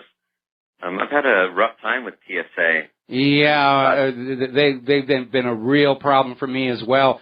And not just me personally, but apparently those TSA people can't read because when we were doing Lost out here, there isn't a film lab in Hawaii that can process color negative and do a one-light work print for dailies. So we had to send the film back to the mainland to get it processed, and we'd get the dailies 2 days later on DVD. And twice, TSA, despite all the labels saying exposed film, cleared for shipment, do not open, they opened it and exposed, and a great deal of great wailing and gnashing of teeth was heard in the executive producer's office. No kidding. I'll bet. Yesterday, my girlfriend and I were detained for asking questions by Customs CBP. We were really handcuffed and put away because we asked, we questioned their competence and their process. And they assaulted my girlfriend, frankly, and the video will show this. And one of the reasons I'm calling, and I'm grateful to you for this opportunity to talk to you, is that they made a citizen's arrest on my girlfriend. Citizen's arrest meaning they didn't actually, it was a Customs Patrol agent who sort of decided that she didn't like my girl, etc., and made a citizen's arrest, which is sort of ludicrous on its face when it's a government agency. We were actually, to be honest, we were confrontational. We were a bit rude, but we didn't violate the law, and the video will show this. And what's going to happen next is we're going to sue these individuals who stupidly, by making a citizen's arrest, are open to discovery. So even though they denied us giving us their names, which is required by law, by making a citizen's arrest, now it'll be open to discovery. And well, I think the reason they did citizen's arrest is because TSA in and of themselves is not a chartered law enforcement organization, and they don't have legal arrest powers. They're supposed to call, their armed security or the police to do the actual arresting. And citizen's arrest is legally very dangerous. I mean, just putting the handcuffs on you could be considered as false imprisonment, unlawful restraint, even kidnapping. And if they did not have any grounds, you definitely have a lawsuit, although unfortunately in our current legal system, the attitude is generally people in government can do no wrong. And I need to share with you, because of my own experience in Hollywood 22 years ago, now going on 23. Yes, I know your story well, but please say it for the record. Well, I got blacklisted for speaking truth to power, and because I know you're also in the industry, you might want to take that under consideration before you start filing lawsuits, especially with so many people in the film establishment already in a hyper state of tantrum over Hillary losing the election. And I would just, I mean, I don't know, I mean, I know of you, I know who you are. I would hate to see you go through what I went through is what I'm trying to say. Sure. Actually, I appreciate that advice. Because I was not arrested with my girlfriend, so I'll be sort of silently supporting her and such. But yeah, I know what you went through. I've read your story, and I'm a fan as a result. Okay. It's good advice. I appreciate it. And I like your work. If I didn't like your work, I'd say, sure, go on, get your career wrecked.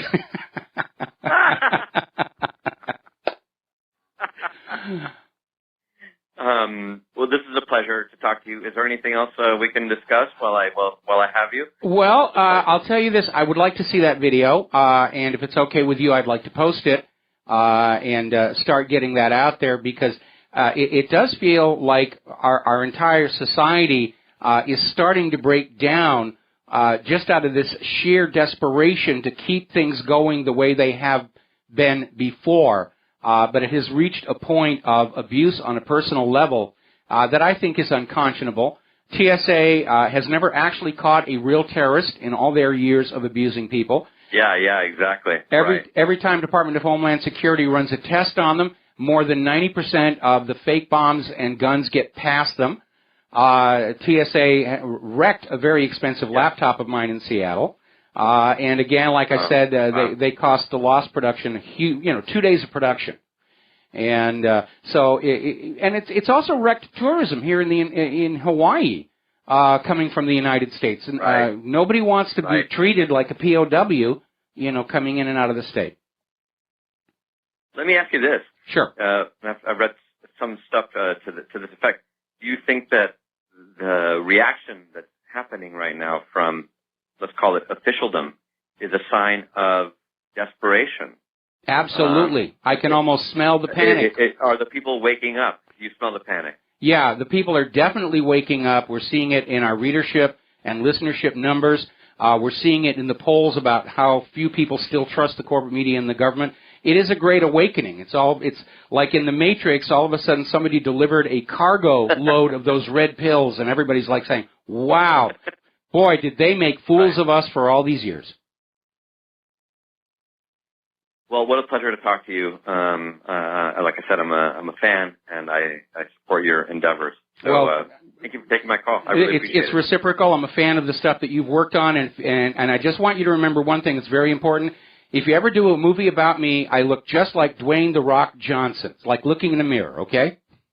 You got it, pal.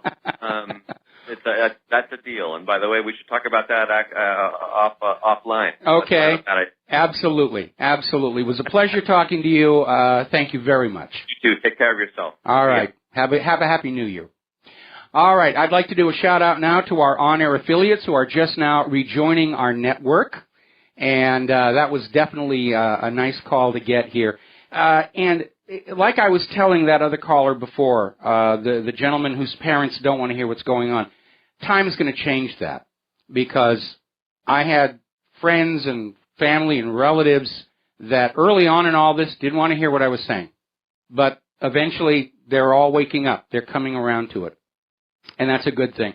Zbigniew Brzezinski called it the global political awakening. Of course, from his point of view, that's a bad thing. Now, getting on back to the war zones, as we mentioned before, Russian and Syrian forces in cleaning out all of these ISIS and Al-Qaeda bases in Aleppo have been discovering U.S. and German weapons. And apparently now they've also found a cache of Bulgarian arms, which has now prompted an inquiry by the Bulgarian government how weapons of their manufacture were somehow being smuggled to ISIS and Al-Qaeda in Syria. So this thing is starting to unravel quite a bit. Now, as you know, Obama just signed a bill allowing more shipments of U.S. weapons to these ISIS and Al-Qaeda groups in Syria, including shoulder-fired man-portable missiles, surface-to-air missiles. And this means Syrian air assets and Russian air assets are now at risk. And they do seem to be just pushing as hard as they can to keep these wars going and to escalate them before Donald Trump can take office. Now, let's turn to the economy. And speaking of Donald Trump, we are hearing more and more about how companies that had offshored jobs to other countries are now going to bring them back. And they're doing it because Trump is going to reverse the changes to the tax code put in by George W. Bush that financially incentivized American companies to send jobs to other countries, made it more profitable. Well, all you got to do is change that tax code back, and the jobs are coming back. Sprint, which had outsourced a lot of its work, especially in phone bank customer support overseas, is now bringing 5,000 of those jobs back. And OneWeb is going to be setting up a factory in Florida to manufacture satellites for cheap broadband access. That's another 3,000 jobs. And what do we get from Obama? And this goes back to that ridiculous Gallup poll that says Obama is still the most admired man in America. Why is he admired? He practically doubled the national debt, added 10.7 million more Americans on food stamps so that they can go on out and buy foods filled with additives that make them sick and even cause cancer. There isn't much coming out of the Obama legacy that looks good. That's why he's running around trying to polish his legacy. I was the most transparent. I did this, I did that. And nobody's listening anymore here. We've mentioned already that Europe has embarked on trying to ban cash and confiscate gold, all in the name of fighting terrorism, which is ridiculous. What they're trying to do is turn Europe into a situation where the people work but are not allowed to have any money themselves. It will be in the bank, and the banks will pay for their food and make sure they're taken care of. And there's a name for that. It's called slavery. It's called living on a plantation, where you work but are not allowed to have any of your own money. Massa will give you food and medicine and clothes. That's what they're doing here. They're bringing back feudalism and serfdom. That's what's behind the New World Order.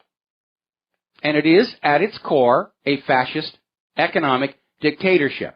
Well, now the European Commission is saying that because of the out-of-control debt caused by the European Central Bank and the European Commission's own policies, that they may have to embark on asset confiscation, meaning not just savings accounts, not just gold and silver, but hard assets, property, factories, stores.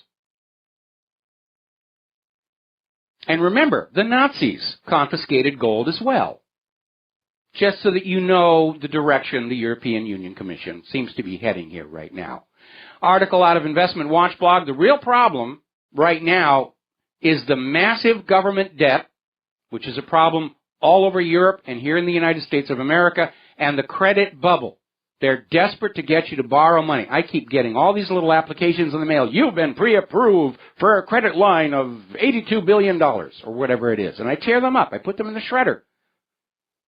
Because like most Americans, I don't want another loan. I want a high-paying job. Why is that so difficult to understand?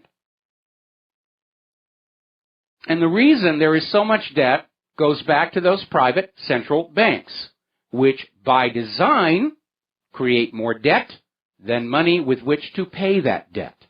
So the debt grows and grows and grows, and there is no escaping from it. Now, as you know, over in India, they're using it as a test case for the cashless society and gold confiscation. People are grabbing what cash they can, and it's created hardships at the banks to where they're now worried about runs on the banks for what cash actually still remains in circulation. So India has had to impose capital controls and withdrawal limits. They're literally locking up their own economy to make the bankers happy. And oh yes, we can look at India and see how well that cashless idea is really working out, because it isn't. The more control gets centralized, the less efficient it becomes. We saw that with the Soviet Union. Everything came out of the Kremlin and the Politburo. And they made hideous mistakes. Lysenkoism is a good example. Now they want all of the wealth under the central control of a private central bank, so that ordinary people can't just go into a bakery and buy a jelly donut for cash anymore. And they're banning gold, and they will start banning silver, because if you have a portable store of wealth available to you, you're going to keep your wealth in your own pocket when the banks start to fail. The reason for the push for a cashless society is to leave you without the freedom to take your wealth out of the bank when the bank gets in trouble. Pound on the door and say, give me my money, and the bankers will say, how? It's in the computers. I don't have anything that represents money I can put in your hand. You've lost the freedom to decide what to do with your own wealth that your labor produced. The bankers will take care of it for you for a small fee.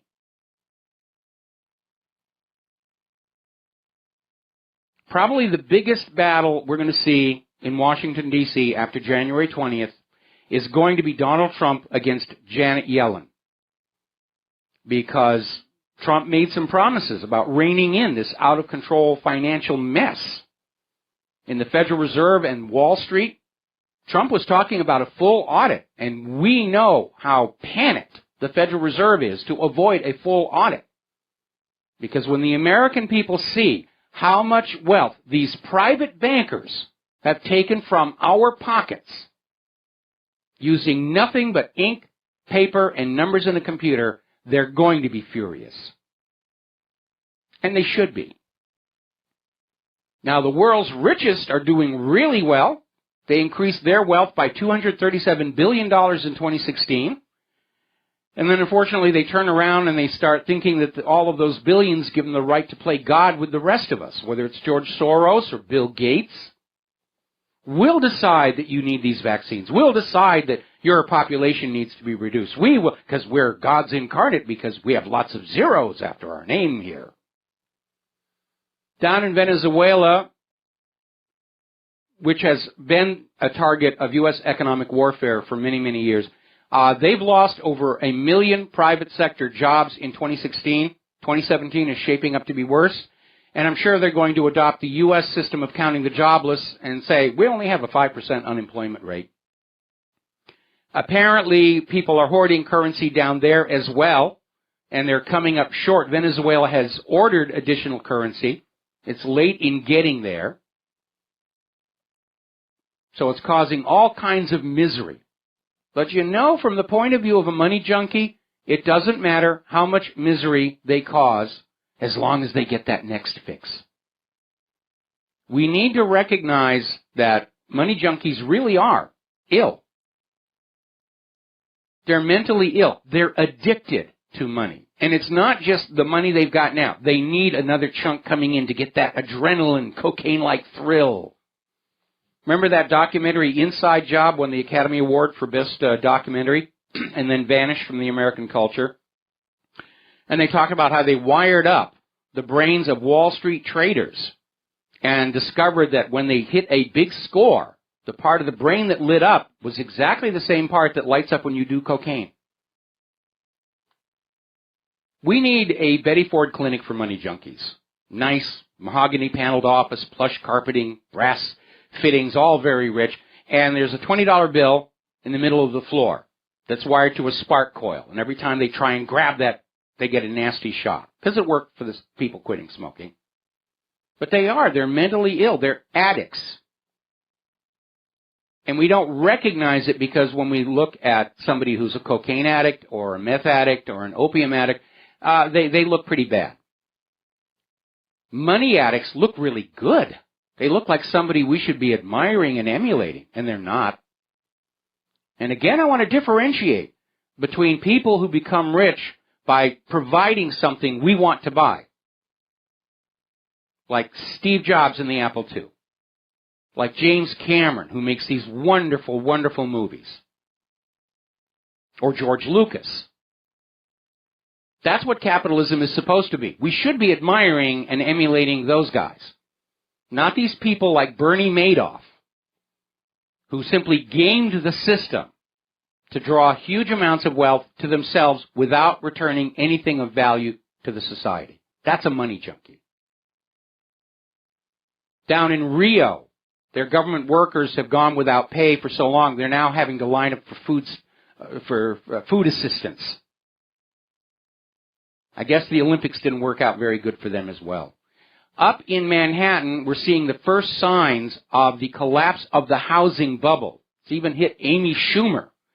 And the old wisdom used to be you can never lose money in real estate. Well, they did. Every time they get caught in one of these bubbles, the people making the bubble get rich. The people caught in the bubble, they get destroyed. We saw that in 2008, and it's starting to happen all over again. We'll be right back. And aloha, America. Welcome back to our show, and we're going to go to James in Tokyo now. Ohio gozaimasu, and what's on your mind? Hi, Mike. Happy New Year. Happy New Year to you, Claire. too. You doing anything? You doing anything fun for the New Year? No, we're going to stay at home, stay out of the traffic. We seem to have some weirdness on the phone line here, and basically, judging by what I'm hearing at night, there is going to be a raucous celebration of illegal fireworks. So we're just going to sit out on the back porch there and just watch it all unfold in front of us. I just want you to do something more than worrying about world events sometimes, and be happy for the new year, Michael. Well, yeah, Claire and I, we have to make more of a point of getting on out and having some fun, and of course, working for Claire's choir definitely takes us away from the world affairs. So that's kind of a welcome break, even though it's a lot of work.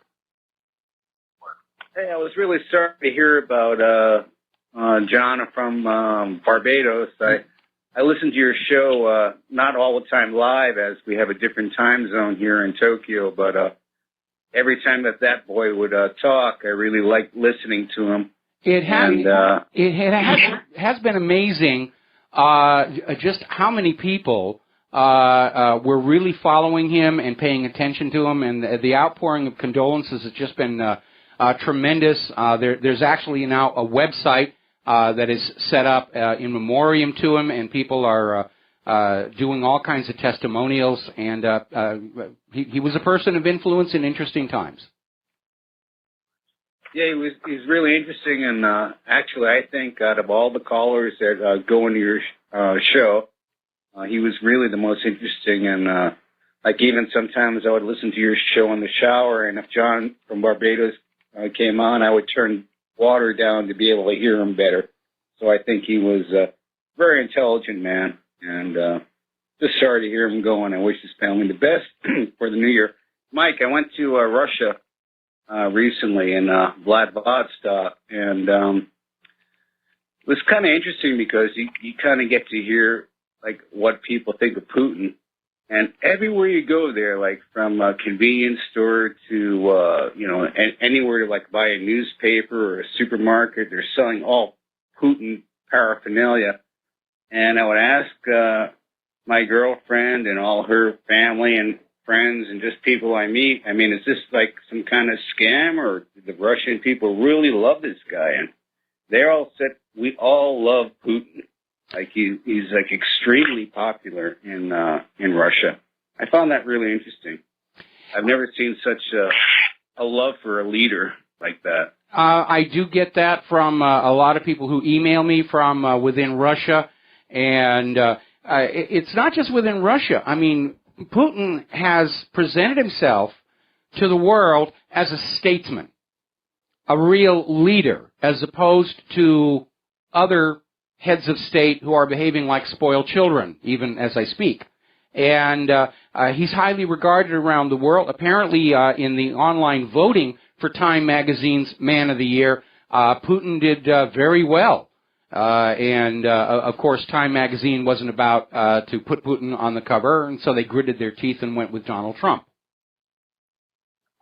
So what do you think is behind Obama coming out with these new sanctions to, go after Putin for the alleged hacking?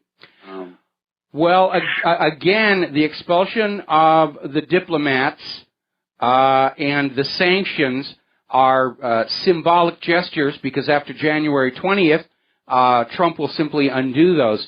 So if they're really pushing for an outright war with Russia, they're going to have to pull some kind of a really insane stunt within the next week, because they can't wait until January 19th because the war won't really get going to the point of no return. So that's why I'm very, very concerned about this weekend. I'm concerned too. And anyway, I'm going to let you go. I guess you don't have a lot of time left. And once again, Michael, there are a lot of people that appreciate you, and we hope that you continue the same great work that you've been doing in 2016 to 2017. Love you, brother. Thank you very much. And yes, I'm going to continue as long as it's needed. I'm going to keep on doing it for as long as I possibly can. We got to take another break for commercials, and we'll be right back. And aloha, America. Welcome back to the show here. And I'm going to skip on down here. We're way behind on our talking points. And there are some things I need to hit here. First of all, I want to talk about that Professor George Ciccariello Maher at Drexel University, who came out saying that he would love to see a white genocide, and basically saying, clarified it saying, well, the Haitian people killing off the white people was a good thing. Drexel University, in fact, is not going to do anything about it. Apparently they're cool with this idea that it's okay to call for the genocide of the white people. Now, I have to wonder how the administration at Drexel University would have responded if a professor called for the genocide of the black people, or all Hispanics, or Syrians, or Jews. And I think we ought to be very, very concerned that there seems to be an undeclared war on white people. And again, you do not cure racism by being racist in reverse. All you do is prolong the pain and suffering. The only thing that changes is who's doing most of the bleeding. Now, apparently the Department of Homeland Security, which runs the TSA and is supposed to secure our borders, took millions of dollars in bribes to allow immigrants into this country with illnesses, criminal records, illegal drugs. Apparently something like $15 million in bribes. In one case, there was a Korean businessman accused of sex trafficking, and a Homeland Security agent in Los Angeles was bribed $13,000 to simply look the other way. So what is the point of having a border security force that isn't going to enforce the border? And we definitely need to have something done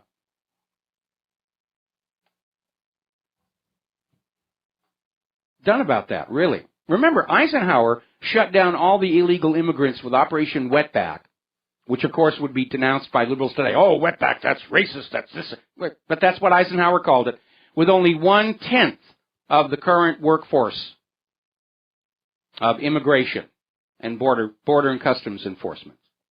If Eisenhower can do it, why couldn't Obama? Well, because he didn't want to.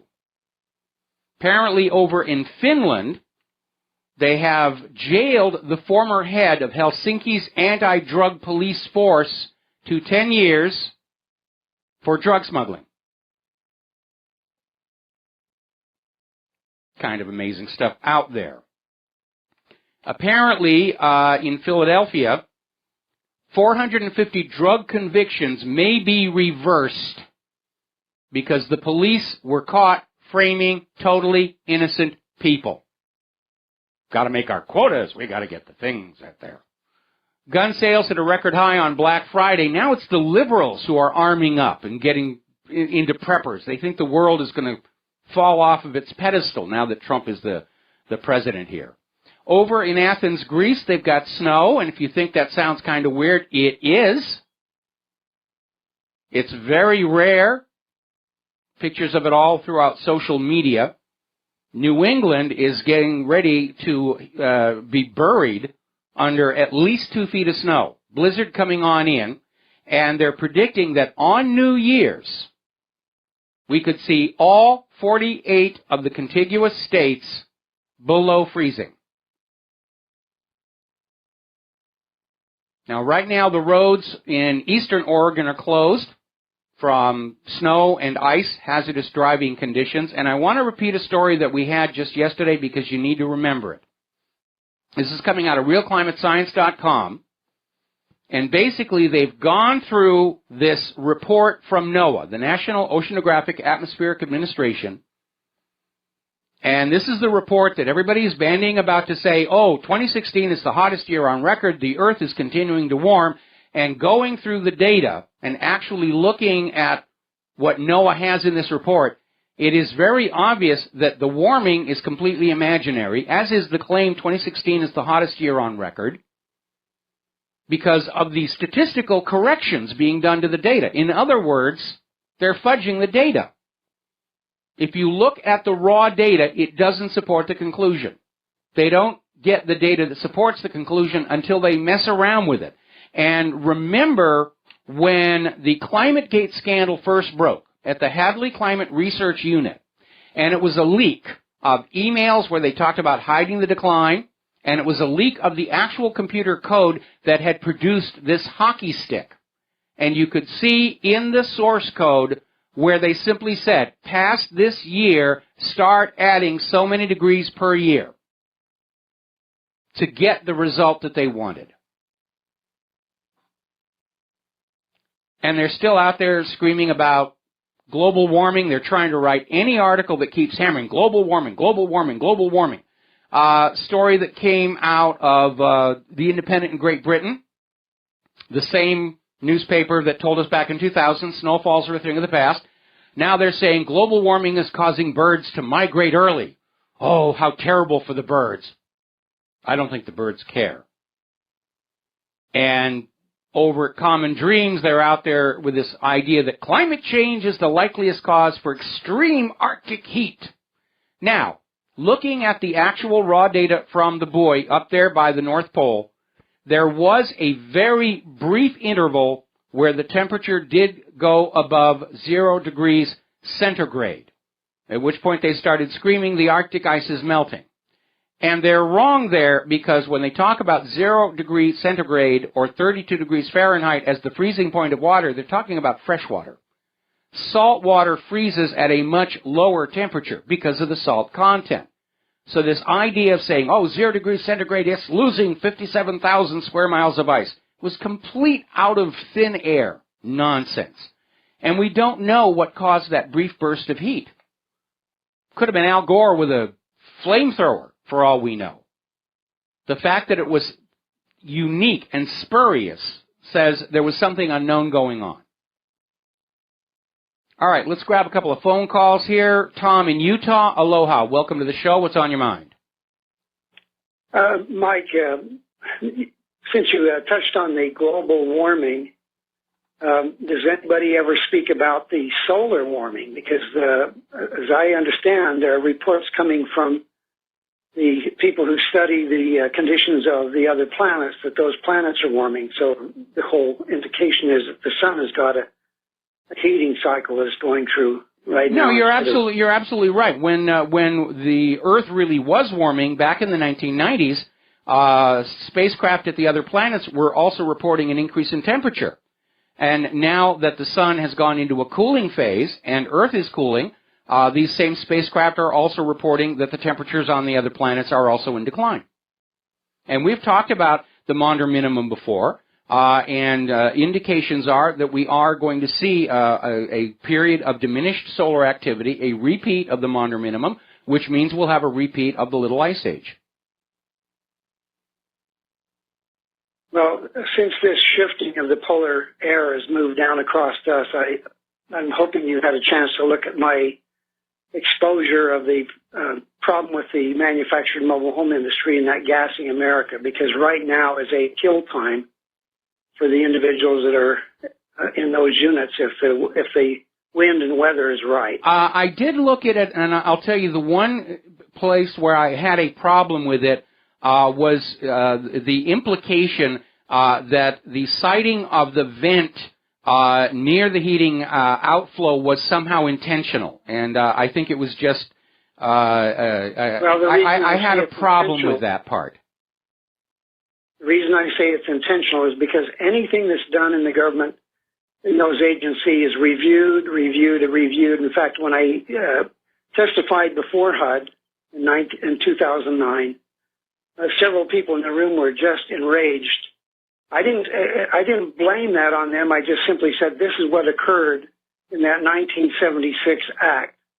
The problem I have, and the reason I say it's intentional, is because at the same time, my profession has pushed into the background the testing or vigorous testing for carbon monoxide, formaldehyde, and the other toxins. Mm-hmm. You know, and how do you do this? How do you get away with this for 40 years and not have the medical community screaming? The same way you get away with vaccines causing autism and nobody's screaming about it. There's too much money involved. But let me. By the way, I worked in that. Okay, let me just worked in that industry too. All right, let me just have one comment, and then I'm going to let you go because I'm running out of time here. I don't care how many times the government does a report or a study or a review. It's all politicized, and it doesn't save the government from making stupid, dumb mistakes, which we know they have done, despite all the review process that's going on, because they're all politicians and they all want to protect their jobs.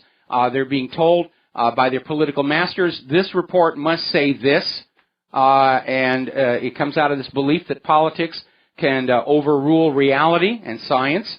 And so the fact that something has gone through the government procurement processing procedure doesn't mean that the failings are deliberate, only that the government is just as capable of accident and stupidity as anybody else.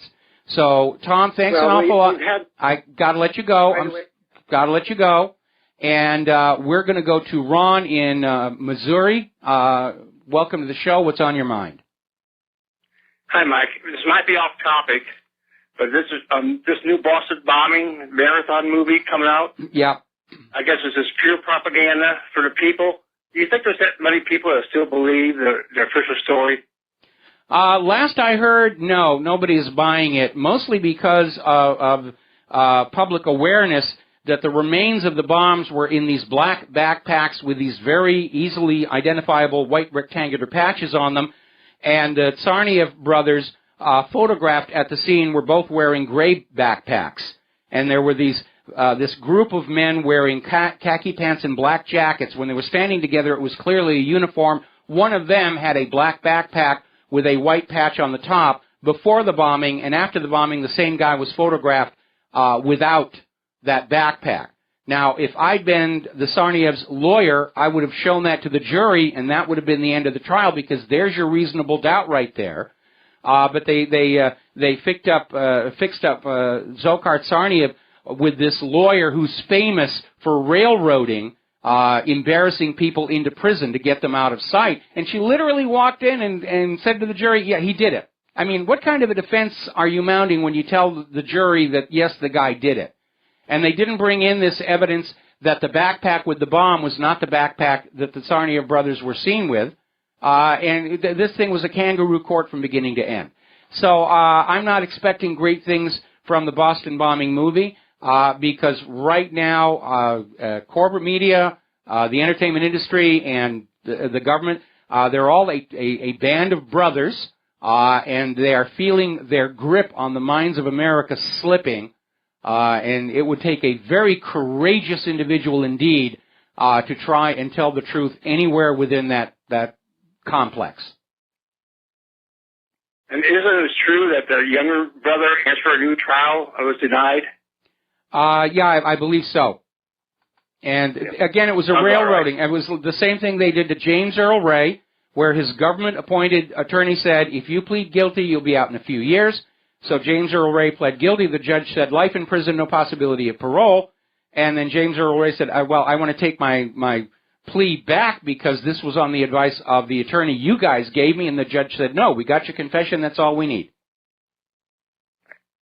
That's about right. Another propaganda movie, I guess. Yeah, absolutely. That's why I'm watching the Gardening Channel now. Okay? Well, you take care, Mike. Really enjoy your show. All right. I certainly will. Thank you very much. Now then, there's been a new poll out. This came on out from Oraz.com. 90% of the American people believe they should be able to encrypt their messages and phone calls so that only the intended recipient can understand it. In other words, 90% of Americans believe and support that Fourth Amendment guarantee of privacy, especially in the face of a government that you cannot trust with your personal data. Whether it's NSA stealing pictures of your naked lovers off your computer for their own perverse amusement, or the FBI stealing business secrets out of computers at the Asia Pacific Economic Conference to give to cronies. Or what happened to me with the photographs from Lost that showed up on a fan site and almost got me fired. The government is not supposed to be looking at your communications unless they have existing evidence some kind of a crime is taking place. They're not allowed to do fishing expeditions, which is exactly what they're doing. So I posted a flashback to my article, Rivero Challenges the NSA, and this is basically something I did, I think it was about 3 years ago now, where I issued 6 encryption challenges, and they were issued directly to the NSA. Prove to us that you are these wonderful code breakers. Now, the NSA would have had a good reason to crack one of my codes to discourage other people from learning how to write encryption software. And they weren't able to break it for reasons that are explained within the article. So it didn't happen. We know that real criminals, real terrorists, real child molesters, real druggies aren't going to use the established communication systems and the available off-the-shelf encryption. They know it's all compromised. They're going to have their own. It's not that hard to do. So all of this NSA spying, and now we have the court saying the government must admit how many Americans are being spied on by this massive surveillance network. It's like the TSA. It's totally useless. They're not able to find the real criminals. All they're doing is just spending a lot of money and abusing our constitutional rights, our inalienable right to privacy. And that's all they're doing. They're not accomplishing anything. Edward Snowden is a hero because he blew this out there, and we all know our government is not playing by the rules. And that makes them illegal and illegitimate. By the way, I made a comment before about a pipeline being a possible false flag and who would notice. That was a reference to the fact that a British petroleum pipeline running along Salls Creek in Bayfield, Colorado has ruptured and spilled coal bed methane into the Colorado River. So you people in Los Angeles, take a good look at that water coming out of the faucet. We'll be right back with the last segment of our program. And aloha, America. Welcome back to our show here. And we're going to take one more phone call. I need to scroll back up the page and see who it is. It's Tim in Washington State. Aloha, Tim. Welcome to the show. What's on your mind? Hello, Michael. Thanks so much for your work. It seems irresponsible to me in a certain way to keep talking about the prospects of a hot war with Russia. It just seems to me, from all the information I have, that the U.S. military would have Obama's head on a stake on the White House lawn before they allowed him to send them into a conflict with Russia. Well, I think you may be right, and again, it's because it's a very different world from what it was when they were able to trick everybody into going to war over the Lusitania, which was smuggling weapons, or the claim that there were torpedoes in the Gulf of Tonkin or a Spanish mine in Havana Harbor. Right now, we have a population, and despite all of the censorship and brainwashing, even the military are having doubts about what's going on with the government. And, okay. My sense of it is that the military are the most aware and informed of all the groups about exactly what is going on, and that's part of the panic that is going on, is that they're aware that they just don't have that ability with them to deploy them. Well, it all goes back to Sun Tzu and the Art of War, yes. It may be that the U.S. military planners are thinking that they're going to rely on the technology to prevail, and that was the same strategic mistake Germany made in the closing years of World War II. and they came up with some amazing stuff. The world's first cruise missile, the V-1 Buzz Bomb, the world's first ballistic missile, the V-2, the first man-made object to leave the atmosphere. And they even had a stealth fighter, which turned out to be rather effective, but they couldn't actually get them out there in enough numbers to make a difference, which is a problem that we see with the Zumwalt-class destroyer because they're hideously expensive, the F-35. They've got all these things that are in some stage preparedness, but they're so expensive you can't field them in enough numbers to really be very significant. So I'd like to avoid this because at this point I'm absolutely convinced the United States is going to lose a war with China and or Russia. And despite this claim that we're going to peel Russia off from China, they're moving closer together. Russia is now supplying Sukhoi 35s to China, and that's a very, very capable warplane. Thanks so much, Mike. All right, thanks an awful lot, and we're going to close the phone lines. Germany has apparently released the Tunisian suspect who was arrested in the Berlin truck attack. He was the first guy they got, and then they said, he's the wrong guy, and they went after the other person who was shot and killed. So this whole European refugee thing is just spiraling out of control. Unfortunately, I don't have enough time to get into it in detail, so we're going to carry all of this stuff into tomorrow's show. There's the music. Time for me to get on out of here. I got a bunch of stuff I got to get done this afternoon.